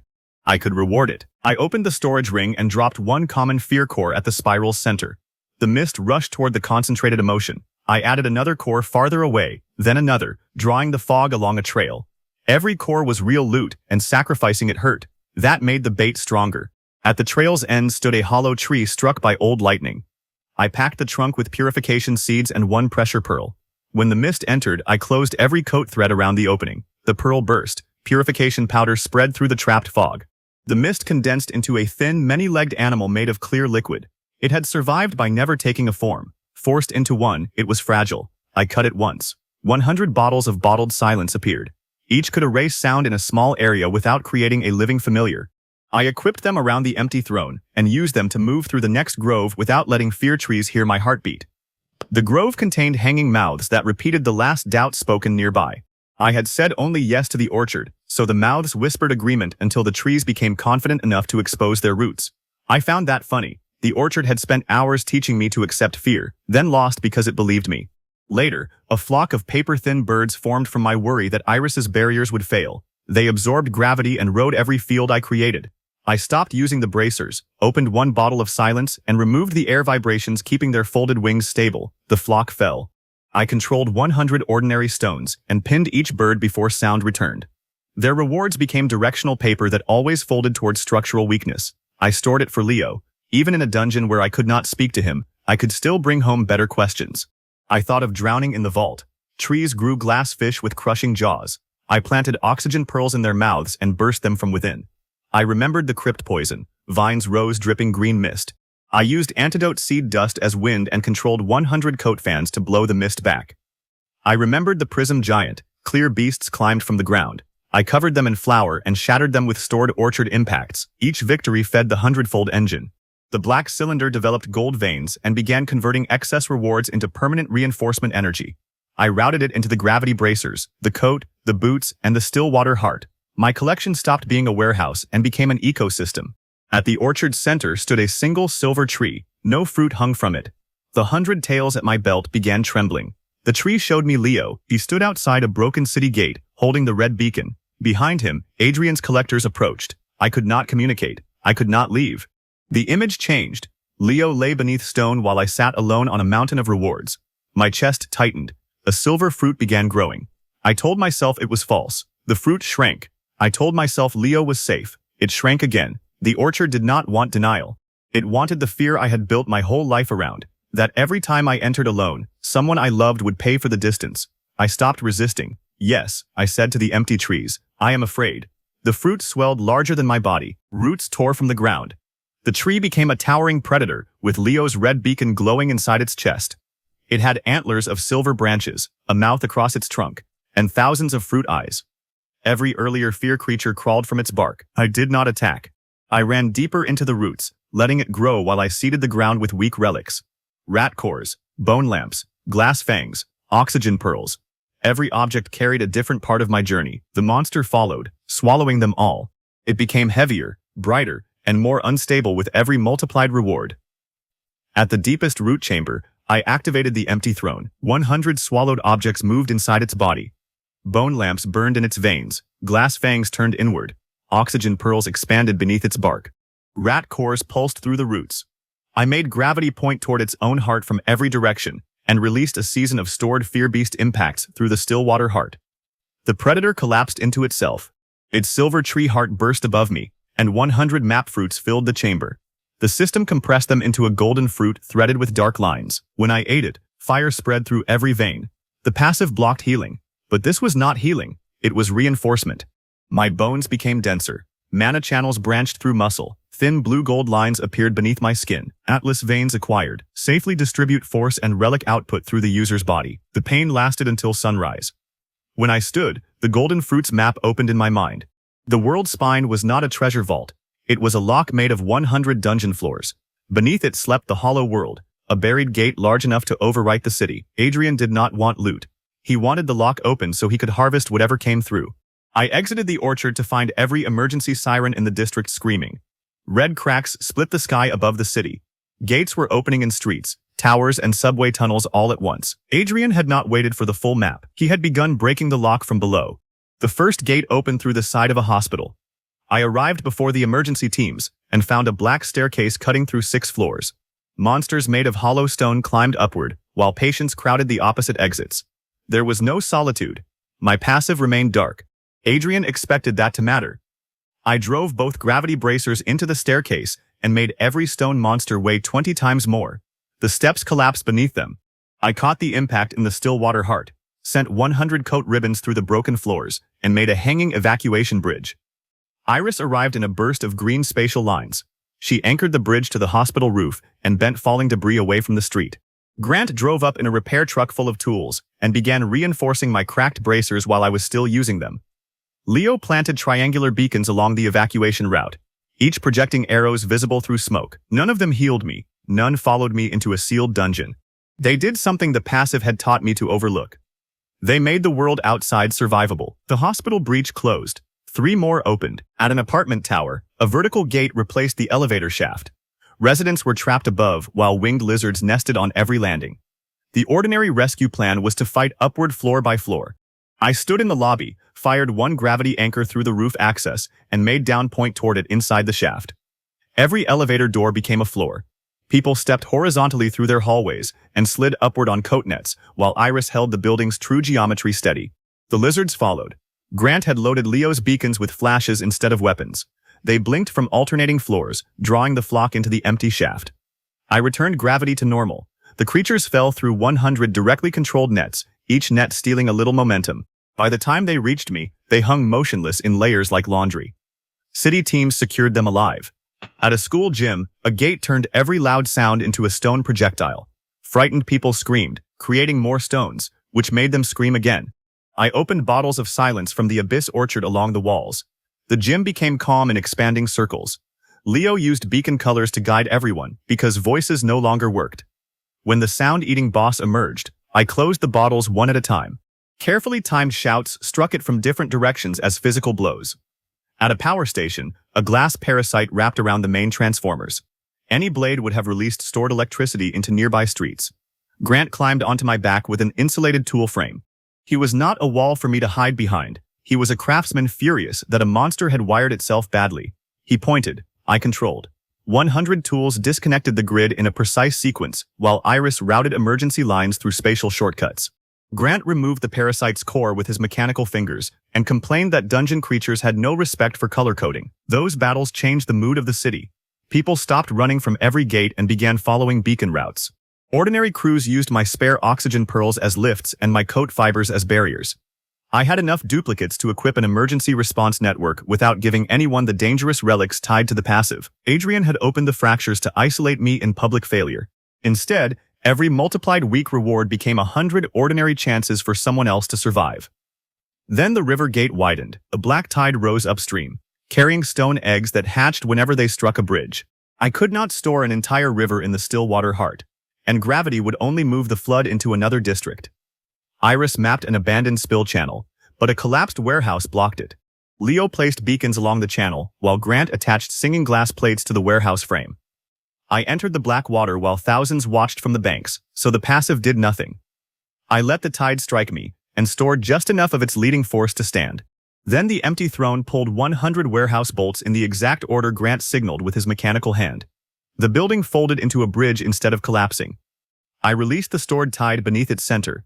The entire structure lifted, rotated, and landed across the river as a funnel. Iris bent the channel entrance. Black water diverted away from the district. The eggs still hatched. I scattered bottled silence across the channel. The creatures inside the eggs navigated by vibration. With no sound, they attacked the loudest remaining object, the horned giant stepping from the central plaza gate. Hundreds of hatchlings swarmed its legs before I ever reached it. The giant crushed them, but every movement loaded more force into the ground. I planted singing glass braces under the plaza edges and saved that energy for the confrontation above. At the subway, a worm wrapped around a train and dragged it toward a gate. Iris fixed the tunnel geometry while I used gravity to make the train weightless. Leo's beacons synchronized the passengers' movement so the balance would not flip. Grant welded singing glass braces directly onto the rails. I entered the worm's mouth, controlled 100 glass fangs through its throat, and cut my way out along its spine. At the river, armored hands rose from the water. I scattered oxygen pearls upstream. Each bubble lifted a hand enough for city teams to strike the joints. At the market, fear vines from the abyss orchard grew through storefronts. I fed their poison into the 100-fold engine and used the charge to reinforce a public barrier. The multiplier never activated. I kept winning. People saw the equipment and assumed it was the source of everything. They did not see the hours spent learning how gravity changed a fall, how coat threads carried tension, how a weak core burst at the edge of failure. Solo multiplier had given me materials. Solitude had forced me to understand them because nobody could correct a mistake. By midnight, 27 fractures had opened. The largest formed over the central plaza. A horned giant stepped through carrying a column as a club. Thousands of people watched from behind barriers. Cameras covered every roof. Adrian appeared on the giant's shoulder. His blue coat was torn from the ashen rail, but his smile had returned. A silver map fragment floated above his palm. "Show them," his throat relic carried across the plaza. "Show them how strong you are when everyone is looking." He believed my power vanished in a crowd. He was right. He was also standing on a monster tall enough to cast the largest shadow in the district. I shadow-stepped from the dark beneath a bus to the giant's heel. The atlas veins lit under my skin. I increased gravity along one leg and reduced it along the other. The giant tried to step and twisted its own hip. I ran up the falling column, each footstep redirected sideways, while the empty throne lifted 100 mundane rescue hooks around me. Adrian dropped silver discs. They opened cages of living beetles across the giant's body, as if he still needed to suppress my passive. The gesture told the crowd nothing. It told me he was afraid I might create solitude in the middle of a plaza. The hooks caught every armor seam. Coat ribbons linked them. When the giant swung, I stored the impact through all 100 lines instead of taking it through my body. The still water heart reached full. I released the force downward. The giant drove itself knee-deep into the plaza. I landed on its shoulder. Adrian drew a thin white blade and cut the air between us. Space split. Iris shouted from below and raised a green plane just in time. The cut bent around me and sliced the giant's horn instead. That was Iris's value, not following me, not rescuing me inside, seeing a battlefield as geometry and changing the only line I could not. I sent the severed horn into storage, then immediately released it above the giant's other shoulder. Gravity turned it into a spear. The horn pierced the creature's core. Adrian stepped backward through a private gate before the giant dissolved. No multiplied loot appeared. One ordinary core fell into the crater. The crowd erupted anyway. I had spent my entire life thinking the laugh in the awakening room would follow me forever. Now strangers chanted my name. The official ranking board updated before dawn. C became B, then A pending review. Nobody could explain how an F-rank porter had become the strongest active delver in a few months. The celebration lasted 14 minutes. Grant disappeared from his repair truck. We found 3 mechanical fingertips on the driver's seat and a white I-card pinned beneath them. On the back, Adrian had scratched a location. Quiet Menagerie. Iris recognized the name from Black Market Gate records. It is not one dungeon. It is a compound built through connected pocket gates. Adrian stores living relics there. He wants me to enter with Grant inside, I said. Leo held one of the mechanical fingertips so tightly his knuckles whitened. Then rewards do not matter. He was right. The world spine could begin opening at any time. Adrian wanted me delayed, exposed, or dead. Quiet Menagerie would be filled with spectators specifically chosen to disable my passive. I went because Grant had stepped on a collector's wrist for me before he knew my secret. Iris located the compound gate beneath a shuttered aquarium. She could hold its exterior geometry stable for 40 minutes. Leo set evacuation beacons in concentric rings. The city offered teams. I refused without explaining why. Before entering, I removed the horizon key from storage. I had used its pull twice but never turned it fully. One true activation remained. You only get one exit? Leo asked. One I can make anywhere. He looked at the key, then at me. Prepare it before you need it. The same rule I had learned beneath the bakery. I crossed the gate. The charm tails snapped in every direction. Solo multiplier remained inactive. Quiet Menagerie smelled of wet fur, metal, and old fear. Glass cells lined a circular hall. Inside were chained beasts, captive delvers, talking relic creatures, and brass cages full of eye beetles. Adrian had turned living presence into architecture. The first guards wore masks with clear capsules at the neck. Tiny insects floated inside. Even if I isolated a chamber, each guard carried a spectator. I did not attack them for loot. I inserted the horizon key into the air and turned it. A black door opened behind me. Through it I saw Leo's red beacon outside the aquarium. The temporary exit would last as long as the key held together. Then the empty throne reached into the menagerie. 100 locks clicked open. The nearest cells released a storm of frightened creatures. Guards expected me to kill them to restore solitude. Instead, I changed gravity toward the horizon door and let every cage slide. Coat ribbons formed lanes. Bone lamps marked the safe route. Iris saw the flood emerging outside and bent barriers into a funnel. The menagerie became an evacuation machine. Some beasts attacked in panic. I caught them in coat nets and sent the nets through the exit. Some captive delvers were too weak to walk. I made glass shields into sleds. Every person who crossed lowered one tail on the charm. but deeper chambers opened and raised 10 more. Adrian's guards tried to close the cells. I controlled their keys, buckles, and boot clasps. 100 tiny motions ruined their formation. Gravity pinned them to walls while living cameras recorded their defeat. I wanted those cameras intact now. Evidence mattered outside. The first pocket gate led to a jungle under glass. Predatory vines carried human eyes in their flowers. I used poison from the abyss orchard to make the vines recoil, and oxygen pearls to burst the glass canopy. Iris's external barrier caught the falling shards on the far side of the horizon door. The vines were rooted around cages sunk into the soil. Pulling a cage made the eyes open and the roots tighten around whoever was inside. I rolled bottled silence through the grove. When sound vanished, the flowers closed as if night had fallen. Their roots loosened. The empty throne lifted 100 cage pins at once, but I did not open the doors immediately. Frightened captives running in every direction would have fed the plant's motion. I used directional paper from the orchard. Each sheet folded toward the weakest section of the glass canopy, then floated above a safe path. One by one, the captives followed the moving paper while I held vines with gravity. A guard fired into the line. I caught his bolt in the still water heart and released the force under an empty cage, launching it through the canopy. Iris widened that hole from outside. The last cage held a blind stone animal that followed vibration. I could not command it like a pet without risking the passive even after the others left. I tapped a rhythm through directly controlled shields, one ahead of another, guiding it toward the horizon exit without forming a bond. The animal crossed and curled beside Leo's beacon. Adrian had built the menagerie around the belief that living things were obstacles to my strength. Every chamber gave me another way to move them without treating them as tools. The second pocket held a frozen lake with chained fire beasts beneath it. Grant's mechanical fingertips lay on the ice as markers. He had left me a trail. I used the singing glass mask to hear resonance under the surface. Every chain had a different note. The empty throne plucked 100 links at once, creating a cord that cracked the lake in a perfect spiral. The fire beasts rose through the gaps. Rather than fight them, I redirected their heat into the still water channels and blew a tunnel through the next gate.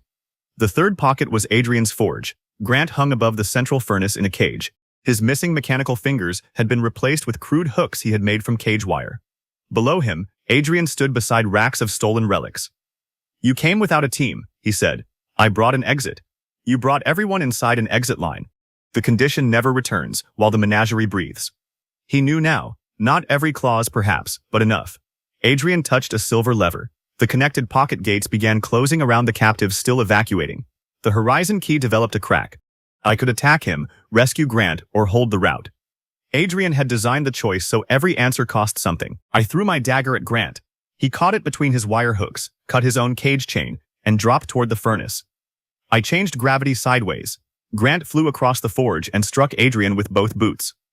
"Took you long enough," he said. The fight began with my smith riding the criminal collector like a sled across his own relic floor. Adrian rolled before Grant could drive him into the furnace. His white blade flashed. Grant blocked with my dagger, but the spatial edge cut through one of his wire hooks and carved a line across the floor. I caught Grant with a coat ribbon and pulled him toward the horizon door. He planted both boots. "Forge first, you are the rescue objective. And that furnace contains every relic he stole this year. Leave it running and he builds another menagerie." The key cracked again. Captives were still crossing. Eye beetles filled the ceiling. My multiplier remained off. Adrian retreated behind racks of stolen weapons and open cages built into the forge columns. Living blades unfolded wings. Armor suits crawled on animal legs. Each was both weapon and spectator. "Your strength depends on emptiness," Adrian said. "Mine depends on collection." Grant spat blood onto the floor. "His collection is better." I sent him one look. He understood. We had never practiced together inside a dungeon. The passive made that impossible. But Grant had built my equipment. He knew exactly how long the coat took to repair, how much force the bracers could redirect, and what note-singing glass made before failure. I threw 100 glass shards into the forge rafters. Grant struck my dagger against the floor 3 times. On the third note, I reversed gravity. The shards fell upward through the living blades, pinning their wings to the ceiling. Grant ran for the horizon door. Adrian expected me to follow. Instead, I drove the Stillwater Heart's remaining heat into the forge floor. Stolen relic racks lifted on thermal pressure. The empty throne took control of 100 shelf wheels and sent the entire collection circling the furnace. Adrian slashed through the orbit. Each spatial cut freed another relic, but every cut also widened the cracks around his furnace. Grant reached the door, then stopped on the threshold. His mechanical hand tapped 4 beats against the frame. 4 seconds, he crossed. The horizon exit remained open because more living creatures were still approaching through the connected pockets. I held the door route with coat lines while Adrian attacked. He cut the left gravity bracer from my arm. I stored its impact in the heart. He opened a cage of silver moths. The charm tails flared.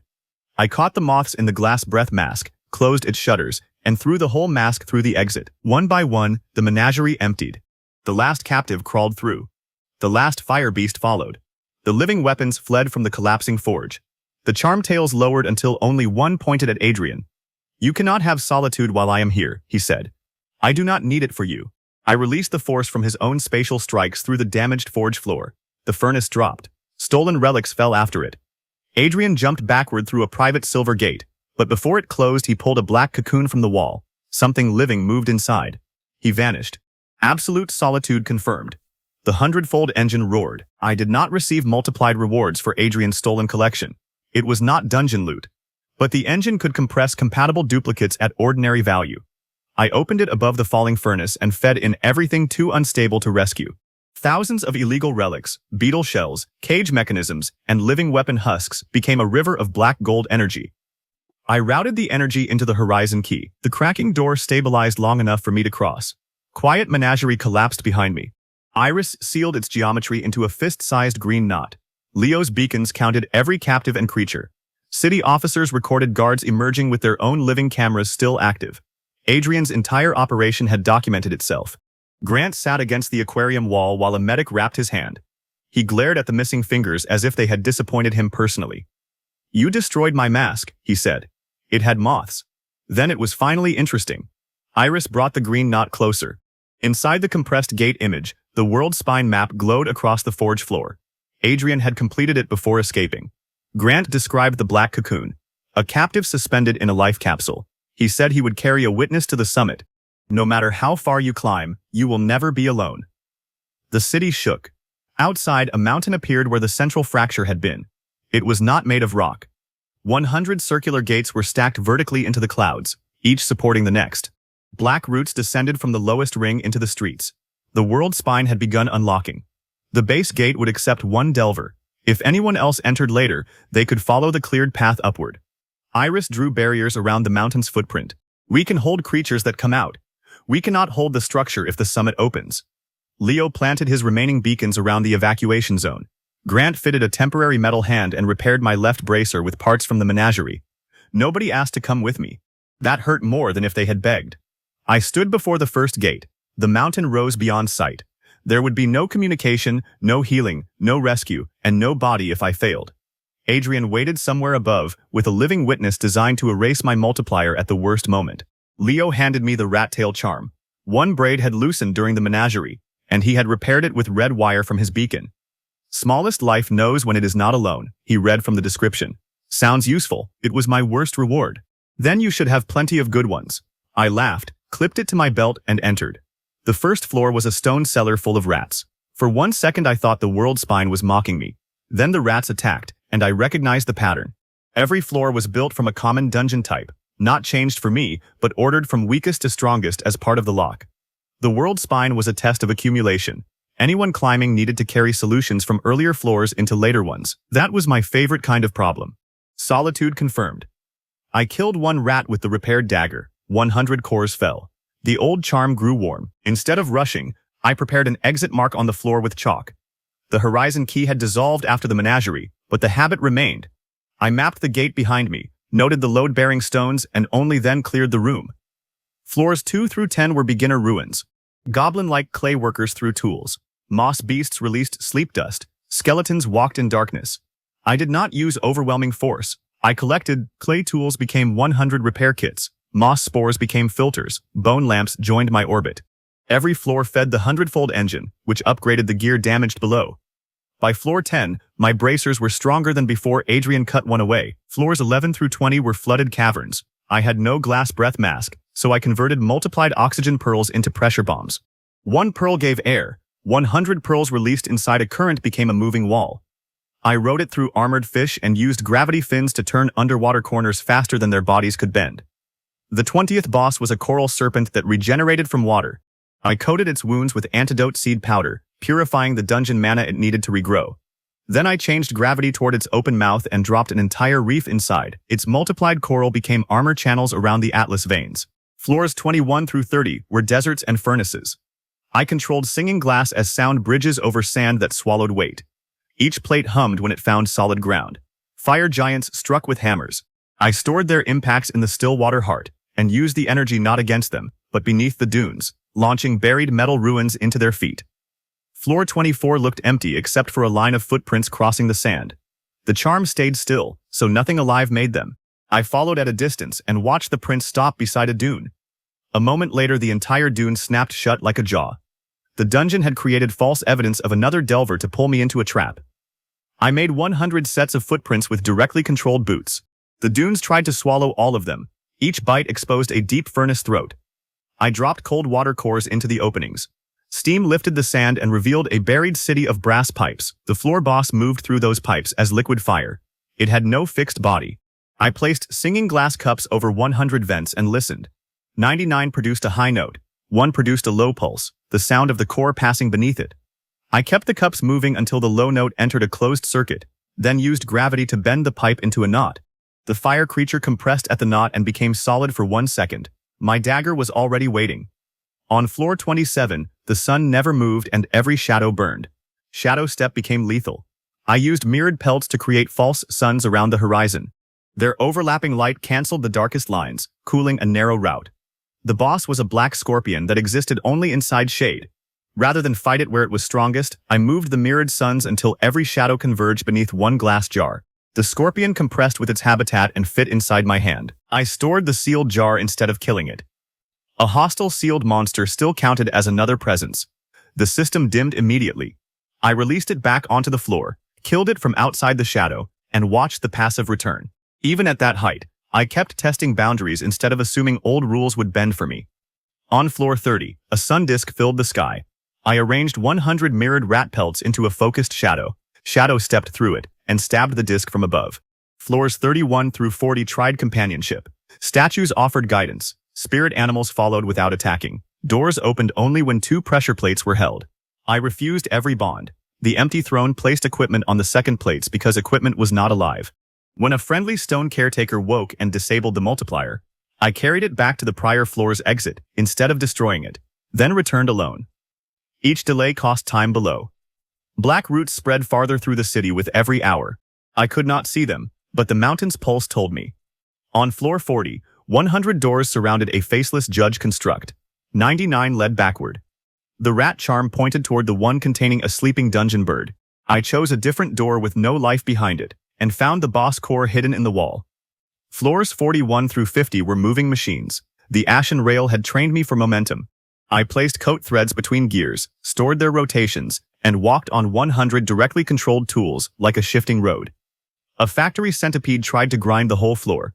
I detached its rear segment, made the front heavier, and let its own speed fold it in half. Floor 46 was a clock with no ground. Gears floated in a black chamber, and each completed rotation aged whatever touched it. One coat ribbon turned gray and crumbled before self-repair could catch up. I could not cross by riding the gears. I threw common cores through the mechanism and counted how much each decayed. The smallest gears stole seconds, the largest stole years. Then I reversed the experiment. A broken gear rotated backward whenever gravity pulled through its center. Objects touching it became newer. Healing was prohibited, so I could not use the reversal on my body. I could use it on equipment. I sent damaged bracer parts, cracked glass, and worn coat fibers through the backward gear. They returned to the condition they had held before the climb, not healed but mechanically restored. The clock guardian arrived carrying a pendulum blade. Each swing aged the air into dust. I controlled 100 restored plates as hands on the surrounding gears. By accelerating some and slowing others, I changed the chamber's timing until the guardian's left side moved 1 second ahead of its right. It cut itself in half before realizing the swing had begun. Its multiplied rewards included time springs. I refused to install them in my body. Grant had taught me that an interesting miracle was still allowed to explode. I used the springs to speed the 100-fold engine's compression instead. The multiplied machinery upgraded the empty throne. Silver threads became blue gold. My limit remained 100 objects, but each could now carry more force without snapping concentration. At floor 50, I rested for 6 minutes. I could not heal, but I could eat ordinary food. I sat beside the chalk exit mark, ate one of Leo's noodles packed cold, and listened to nothing. The silence had once felt like a grave. Now it contained every lesson I had earned. The world's spine shook. Adrian was climbing through cleared floors below, bringing the witness cocoon. He did not need to fight what I had killed. He only needed to reach the summit before me. I stopped resting. Floors 51 through 60 grew fear. The abyss orchard had prepared me. Instead of denying visions, I named them. Leo buried, Grant recaptured, Iris's barriers breaking, my body lost inside the spine. Each fear produced a monster. I planted poison before imagining the next one, then compressed the multiplied fear cores into Atlas energy. The 60th boss wore a face made from everyone I had failed to save as a porter. I did not argue with it. I used the names I remembered as timing beats, struck between them, and broke the mask without pretending the memories were false. Floors 61 through 70 were inverted cities. Buildings fell upward, streets rolled into walls. My gravity bracers finally met a dungeon that changed direction faster than I could. I stopped controlling myself and controlled the city instead. 100 anchors attached to buildings. The empty throne pulled in sequence, creating a stable bubble of relative force around my body. When the 70th boss dropped the sky, I stored the first impact in the still water heart. The meter turned white, then blue gold, then black. The Atlas veins carried overflow through my arms, chest, and legs. I held the weight of a false sky for 3 heartbeats and released it through a single rat core. The weakest object in my ring struck the boss with the weight of a city. Floors 71 through 80 contained no monsters at first, only disasters. A dam cracked, a forest burned, a glass town filled with poison. The floor cores would appear only if the environment survived. I used multiplied loot from earlier floors as restoration tools instead of weapons. Oxygen pearls aerated water, purification seeds cleaned air. Singing glass braces held buildings. Coat fibers became fire breaks. Floor 74 contained a bridge over a storm, with stone figures frozen halfway across. The figures were not NPCs. They were records of people who had failed older versions of the floor. The bridge rebuilt itself whenever I stepped back, and collapsed whenever I moved forward. I could not save the stone records, but I could understand their poses. Each pointed toward the next stable block. I equipped 100 chalk pieces and marked every indicated path at once. Seen from above, the marks formed a support diagram. Leo would have understood it instantly. I placed singing glass braces along the diagram, then made gravity pull from both ends instead of down. The bridge became an arch lying sideways in the air. I walked across while the storm tried to decide which direction falling meant. At the far end, the floor offered 1 reward for crossing.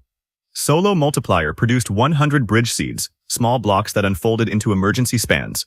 I imagined Leo placing them around the city and stored them beside the directional paper. Floor 77 was a burning library with no living occupants.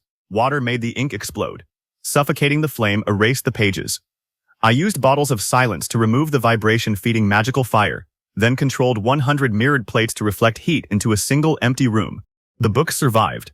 The reward was memory glass that could preserve maps without cameras or spectators. I recorded the world spine floors I had crossed. The passive blocked sharing information from inside, so the glass remained blank to anyone outside until I exited. It was another boundary. I could prepare knowledge, but not transmit it during danger. The world spine was testing whether accumulation could preserve, not merely destroy. At floor 80, a sleeping giant supported the landscape. Killing it would clear the floor and erase the town. I used gravity to lift the landscape for 1 second, slid 100 reinforced plates beneath it, and let the giant walk away. The floor rewarded me for restraint. 100 foundation plates entered storage. Floors 81 through 90 were predators built to hunt relic energy. Every powerful item I activated drew them closer. I unequipped everything except the rat charm, flour, chalk, and the cheap hand mirror I had kept since the cellar. I became an F-rank porter again. The predators ignored weak objects. Flour showed their invisible bodies. Chalk marked their nests. The mirror redirected their sense of mana toward one another.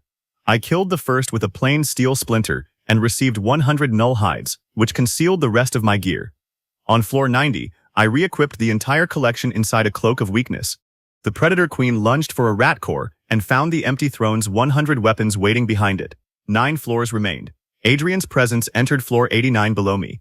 The charm's tails twitched toward the mountain's depths, but the passive remained active because dungeon floors separated our spaces. He was close. Floors 91 through 99 abandoned categories. Floodwater poured through a furnace. Fear trees grew on moving trains. Friendly constructs stood inside glass mazes while gravity rotated. The lock combined everything it had taught. So did I. I used oxygen pearls to propel singing glass plates through molten water. I turned a fear tree's roots into direct-controlled brake cables. I moved NPC constructs to safe exits on foundation plates, accepted the temporary loss of multiplied rewards, and returned alone to finish the bosses.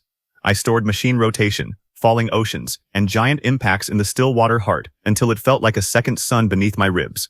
Each floor poured 100-fold rewards into the ring. I refused to spend them all. Adrian expected me exhausted at the summit. I saved 100 best tools from every category. On floor 99, the boss was a white door with a heartbeat. The rat charm's tails lifted toward it. I listened and heard a second heartbeat far above, inside the witness cocoon. The charm had absorbed traces from every living creature on the climb.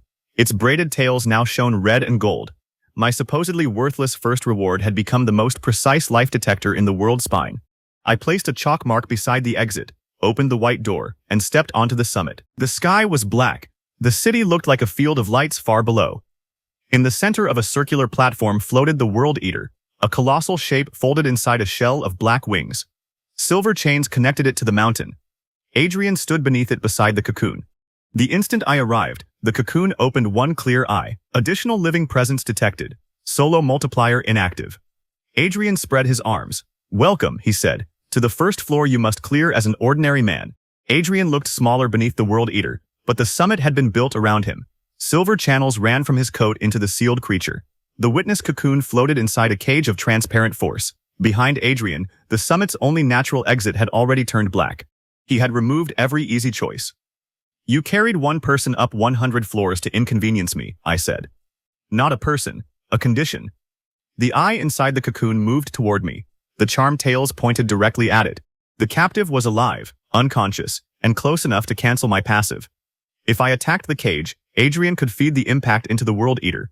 If I attacked Adrian, the bound creature would wake. If I tried to leave, the hollow world would open beneath the city. Adrian drew the white spatial blade. "Everything you earned came from being alone. I only had to make loneliness impossible." He rushed me. His first cut split 3 foundation plates. I controlled the broken halves, rotating them into shields while I shadow-stepped under the World Eater's wing. Adrian had studied the footage from the plaza. He cut the destination shadow before I emerged. The white edge opened my coat from shoulder to hip, the fabric sealed. The wound beneath did not. I caught his second strike between gravity fields and released a stored furnace impact through the right bracer. Adrian slid backward, boots carving silver lines in the platform. He smiled because no reward panel appeared. "Ordinary," he said. I opened my storage ring. 100 upgraded bone lamps lit the summit. 100 gravity anchors attached to the platform. 100 oxygen pearls floated around my coat. 100 singing glass plates formed a halo. They were only the first row of an inventory earned across 99 floors. "You misunderstand the passive," I said. "It multiplies what I win. It does not take the winnings back when company arrives." The empty throne activated. 100 objects moved. Adrian's blade cut 10. Coat ribbons caught the pieces and turned 20 fragments into smaller weapons. He opened silver pockets that swallowed the next volley. I burst oxygen pearls inside those pockets. Pressure forced them open from within, returning my objects at twice the speed. He ducked beneath a singing glass plate. I changed its note as it passed. The resonance cracked the silver channel on his left sleeve. Adrian changed tactics. He stopped trying to cut me and sliced the platform instead. White lines opened beneath my anchors, separating sections of stone from the summit. Every piece carrying my equipment began drifting toward the hollow dark. I recalled the relics. He cut their return paths. A gravity anchor vanished through one spatial seam and emerged behind me. I barely turned before it struck my shoulder. The atlas veins spread the force, but my left arm went numb. He was using my collection as a map of attacks, exactly as he had used captives to map my choices. I reduced the empty throne to 10 objects. Adrian hesitated. He expected escalation, not restraint. I sent the 10 in wide, obvious arcs. He cut all 10 return paths and opened 10 silver seams. Then I released 90 unequipped guardian emblems from storage. They had no autonomy and could not become servants because I refused the bond. They were simple metal badges, falling without control. Adrian ignored them. Each badge passed through one of his open seams. The spatial cuts revealed their destinations. Some led behind me, some beneath the platform, and one led directly to the hidden pocket inside Adrian's coat, where he stored emergency relics. The rat charm did not point there because nothing alive was inside. My old useless duplicates had mapped it instead. I changed gravity around that one seam. Adrian's emergency spike, spare eye beetles, and silver map fragments fell out of his own pocket and scattered across the summit. He lunged to recover them. I used a tuning fork from the glass quarry and struck the platform. Every silver object answered with a different note. The true emergency spike produced the deepest tone. I kicked it into a crack. Adrian abandoned calm. His blade became a storm of white lines. I caught none directly. Foundation plates broke in sequence, each failure teaching the next plate the angle. The self-repairing coat stretched between them, turning separate shields into one flexible surface. His cuts bent, crossed, and began severing his own silver channels. One opened the witness cage for half a second. I sent a coat ribbon through, but Adrian pinned it with his blade. The cocoon's clear eye moved. For a moment I saw terror behind the glass. The captive was conscious enough to know that his life had been used as a lock. I stopped pulling. A violent rescue attempt could kill him. Instead, I wrapped the ribbon around the cage's inner support and left it loose. The self-repairing fabric would remember the connection even if Adrian cut the visible length. He did. The ribbon fell in 2 pieces, then began knitting itself through the narrow gap. I now had a line inside the cage that Adrian believed destroyed. That was the difference between collecting power and understanding it. Adrian saw a coat that repaired damage. I saw a thread that refused to forget where its 2 halves belonged. The World Eater stirred. One black wing unfolded across the sky. Its movement pulled the platform toward a hole beneath reality. Through that hole I saw a landscape made of sleeping gates. The hollow world was not another dungeon. It was a place where dungeons grew. Adrian drove his blade into the platform and redirected the wing's force toward me. The impact filled the Stillwater heart beyond its safe limit. Atlas veins blazed across my body. I sank to one knee. He approached carefully. You cannot heal. I learned that from the crypt survivor. You cannot be rescued. I learned that from every dead signal. Your body will remain here when the summit closes. He had studied every limitation. He had not studied Leo. The red wire in the rat charm pulsed when the cocoon's heart beat. Leo had repaired it with beacon material. That wire was not communicating. The dungeon still blocked all signals. It simply resonated with nearby beacon-compatible structures. The witness cage had been built from stolen evacuation hardware. I sent 100 harmless rat cores across the floor. Adrian ignored them. They rolled around the cage, tapping its base. The charm tails responded to the echoes, giving me the exact shape of every support hidden beneath the transparent force. My first reward mapped the smallest life. My first dungeon tactic mapped the room. I did not attack the cage. I changed gravity beneath 3 supports so they fell sideways, then placed foundation plates under the remaining load. The cage stayed intact but shifted 1 inch. That inch exposed its connection to Adrian's silver channel. I cut the connection with a cheap steel knife from the rat cellar. The cage flickered. Adrian lunged. I released a bone lamp under his feet, created 1 patch of darkness behind the cage, and shadow stepped through. The witness cocoon was too large for my storage ring because it contained a living person. I wrapped it in null hides and drove the Horizon Key's last remnant, the black tooth left after Quiet Menagerie, into the air. The key should have been dead. The 100-fold engine had stabilized it once, and 99 floors had fed spatial residue into the tooth. It opened 1 final door no wider than the cocoon. On the other side, I saw the chalk mark I had drawn on floor 99. I prepared exits before fights. I kicked the cocoon through. The door closed. The charm tails dropped. Absolute solitude almost confirmed. Adrian laughed. He was still there. Of course he was. Removing the witness solved only 1 layer. Adrian himself cancelled the passive, and he had no intention of leaving. The World Eater opened a second wing. The hollow world hole widened. You spent your only exit on a stranger, he said. I spent it on solitude. I attacked the platform anchors. Adrian expected a direct fight. Instead, 100 controlled tools cut, loosened, and reversed the silver chains holding the summit together. Foundation plates dropped into the growing cracks. Oxygen pearls burst beneath them. Gravity pointed away from the center. The whole summit began collapsing. Adrian looked toward the vanished exit. For the first time, calculation became fear. He could bind himself to the World Eater and survive the fall into the hollow world, but then he would lose control of the opening. He could keep fighting me and trust his collection, or he could use the emergency silver gate hidden in his coat. I gave him a reason to choose. I opened my storage ring and released the golden map fruit core above the largest crack. Its path-revealing light shaped itself into an apparent route toward the hollow world's central treasure. Adrian's eyes followed it. You wanted what sleeps below, I said. Take it. He knew I was baiting him. He also believed I would never risk opening the deeper path merely to win. That was the problem with intelligent enemies. They did not fall for simple lies. They fell for choices that matched what they already wanted. Adrian stabbed his blade into the World Eater and bound his life to its shell. Silver lines covered his skin.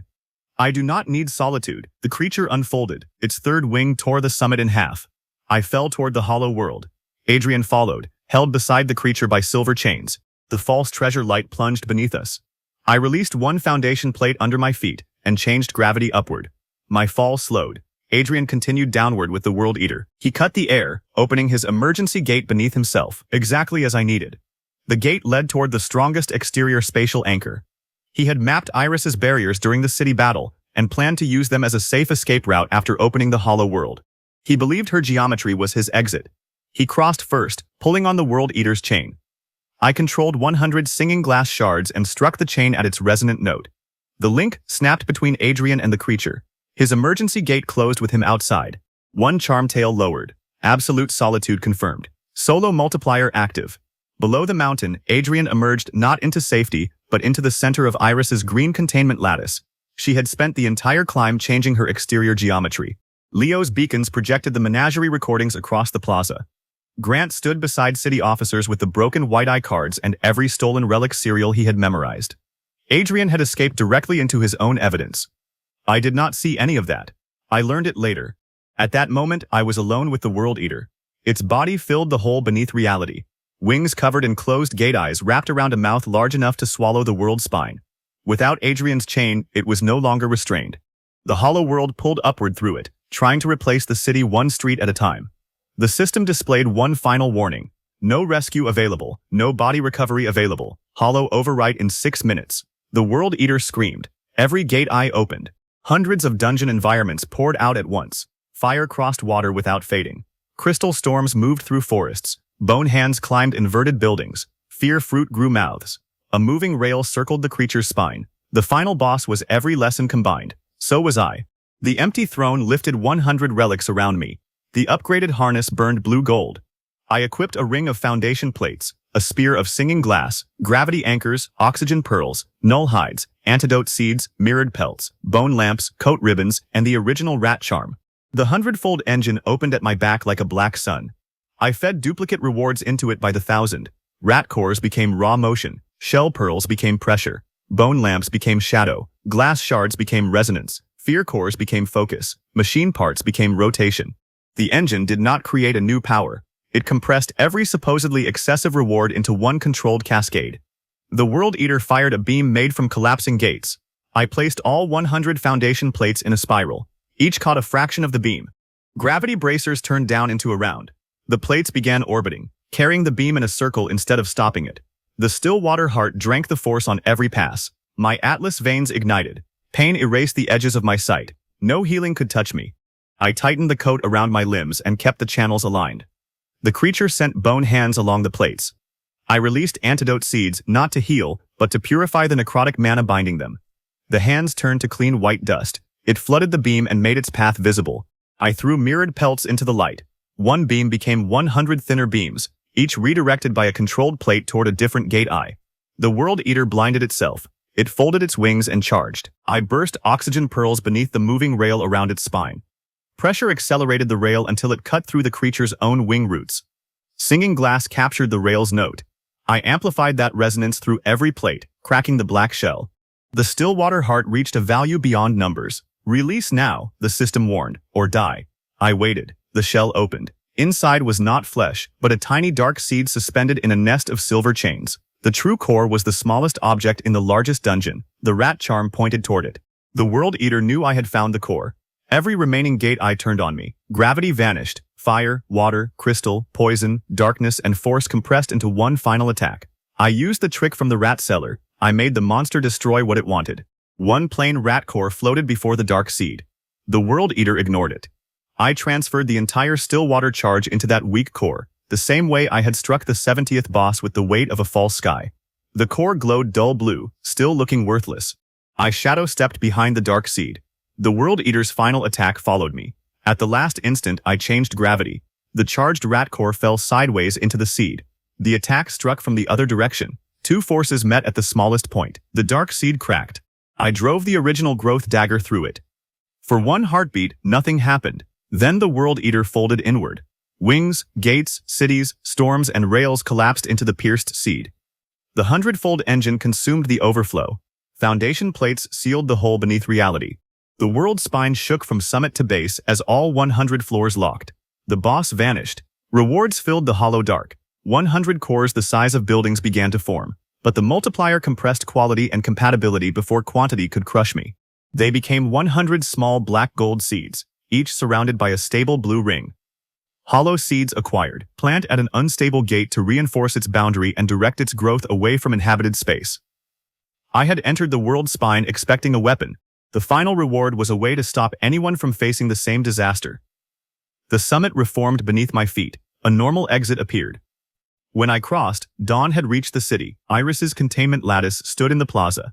Adrian knelt inside with silver restraints on both arms. His blue coat was gone. Evidence from the menagerie played on every public screen. Captive cells, stolen relics, his guards, his forge, his voice. He had escaped into a crowd that could finally witness him. He looked at me and understood before I said anything. The World Eater was dead. The multiplier had returned after he left. His cleverest discovery had become the final condition of his defeat. City officers took him away. No collector sacrificed himself. No hidden gate opened.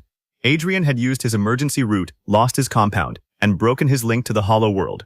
He would face every kidnapping, illegal gate fracture, and relic theft in public court, with evidence his own cameras recorded. Grant inspected the burn lines across my atlas veins and told me I had ruined at least 7 masterpieces. Then he hugged me with one arm and pretended he was checking the code. Iris looked at the sealed world spine. You cleared 100 floors alone. 99 and a summit. That correction is why people dislike you. You deleted the first impossible map. I was protecting cartography. Leo waited until everyone else stepped back. He saw the cracked rat charm on my belt, and the red wire burned black. Did the beacon work? He asked.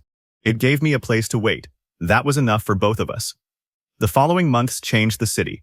Grant rebuilt damaged blocks using singing glass and foundation plate fragments, charging the city fairly and me unfairly. Iris created exterior gate corridors where teams could support solo delvers without crossing the threshold. Leo designed stabilizer housings that ordinary engineers could install around new gates. The rescued people changed it too. The crypt delver became an instructor who taught teams to search adjoining walls before abandoning a floor. The tidal vault custodians settled near the reservoir and maintained the new pressure channels with Grant, communicating through diagrams and extremely rude gestures. Workers from the Spiral Foundry identified the facilities where Adrian's beetles had been assembled. Captives from Quiet Menagerie testified together, turning the collector's habit of treating lives as inventory into the strongest case against him. I visited Adrian once before his trial. Reinforced glass separated us, and enough guards watched that my passive could not have activated even if the prison counted as a dungeon. You still enter alone, he said. Yes, then nothing changed. I looked through the glass at a man surrounded by guards, cameras, evidence, and every consequence he had avoided. He had spent months forcing living beings into rooms so I could never claim their rewards. Now those same people made sure he could never disappear. Everything changed, I said. I come back. He had no answer that mattered. The ranking board wanted to study solo multiplier. I refused to demonstrate it with observers because that was impossible by definition. And I refused to enter a lethal gate merely to satisfy curiosity. Iris submitted the blank telemetry from every solo clear beside the enormous physical evidence I had brought home. The board created a new classification for unverifiable passives and placed a warning beside mine.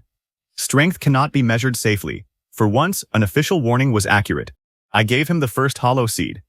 When he planted it beside a fracture under the old reservoir, the gate's wild edges folded into a quiet blue ring. Monsters stopped leaking. The interior remained a dungeon, but the entrance no longer threatened the homes above it. I kept the other 99 seeds secured. My official rank rose beyond the board's normal scale. People called me the Solitary King, which Iris found unbearably dramatic and Grant used whenever he wanted me to carry heavy equipment. The recruits who laughed at my awakening now watched my public training sessions. I never showed them solo multiplier. I showed them flour, chalk, exit marks, and how to study a room before drawing a weapon. The passive still required absolute solitude. It still blocked healing. It still made rescue impossible. If I died inside, nobody could recover me. Becoming strong had not softened a single clause. What changed was me. At first, I thought the skill meant I had to live alone to be valuable. The world spine taught me the opposite. I entered alone because that was the dangerous work only I could do. I returned because people were waiting outside. Adrian had believed solitude was emptiness. He filled every room with witnesses and thought that made him untouchable. But the passive never multiplied loneliness. It multiplied what I earned after accepting the risk. One evening, I returned to the bakery where everything began. The rat cellar gate was gone. The owner had repaired the basement and named a pastry after me. It was gray, had 100 sugar tails, and tasted terrible. I bought 2 for Leo. As I stepped outside, the rat charm moved. Only one tail remained unbroken. It pointed upward. One of the hollow seeds inside my storage ring had awakened. Its blue halo turned silver, projecting a map past the clouds. Far beyond the atmosphere, on the dark side of the moon, a silent gate opened like an eye. No monsters emerged. No warning reached the city. The gate simply waited where no spectator on Earth could stand. I looked at the pastry in my hand, then at the moon. My storage ring held enough 100-fold gear to challenge a world. My friends were waiting at home. Adrian was behind walls he could not buy. The city was safe. For the first time, I had the freedom to choose the next impossible dungeon instead of being chased into it. I smiled. Then I went home before the noodles got cold.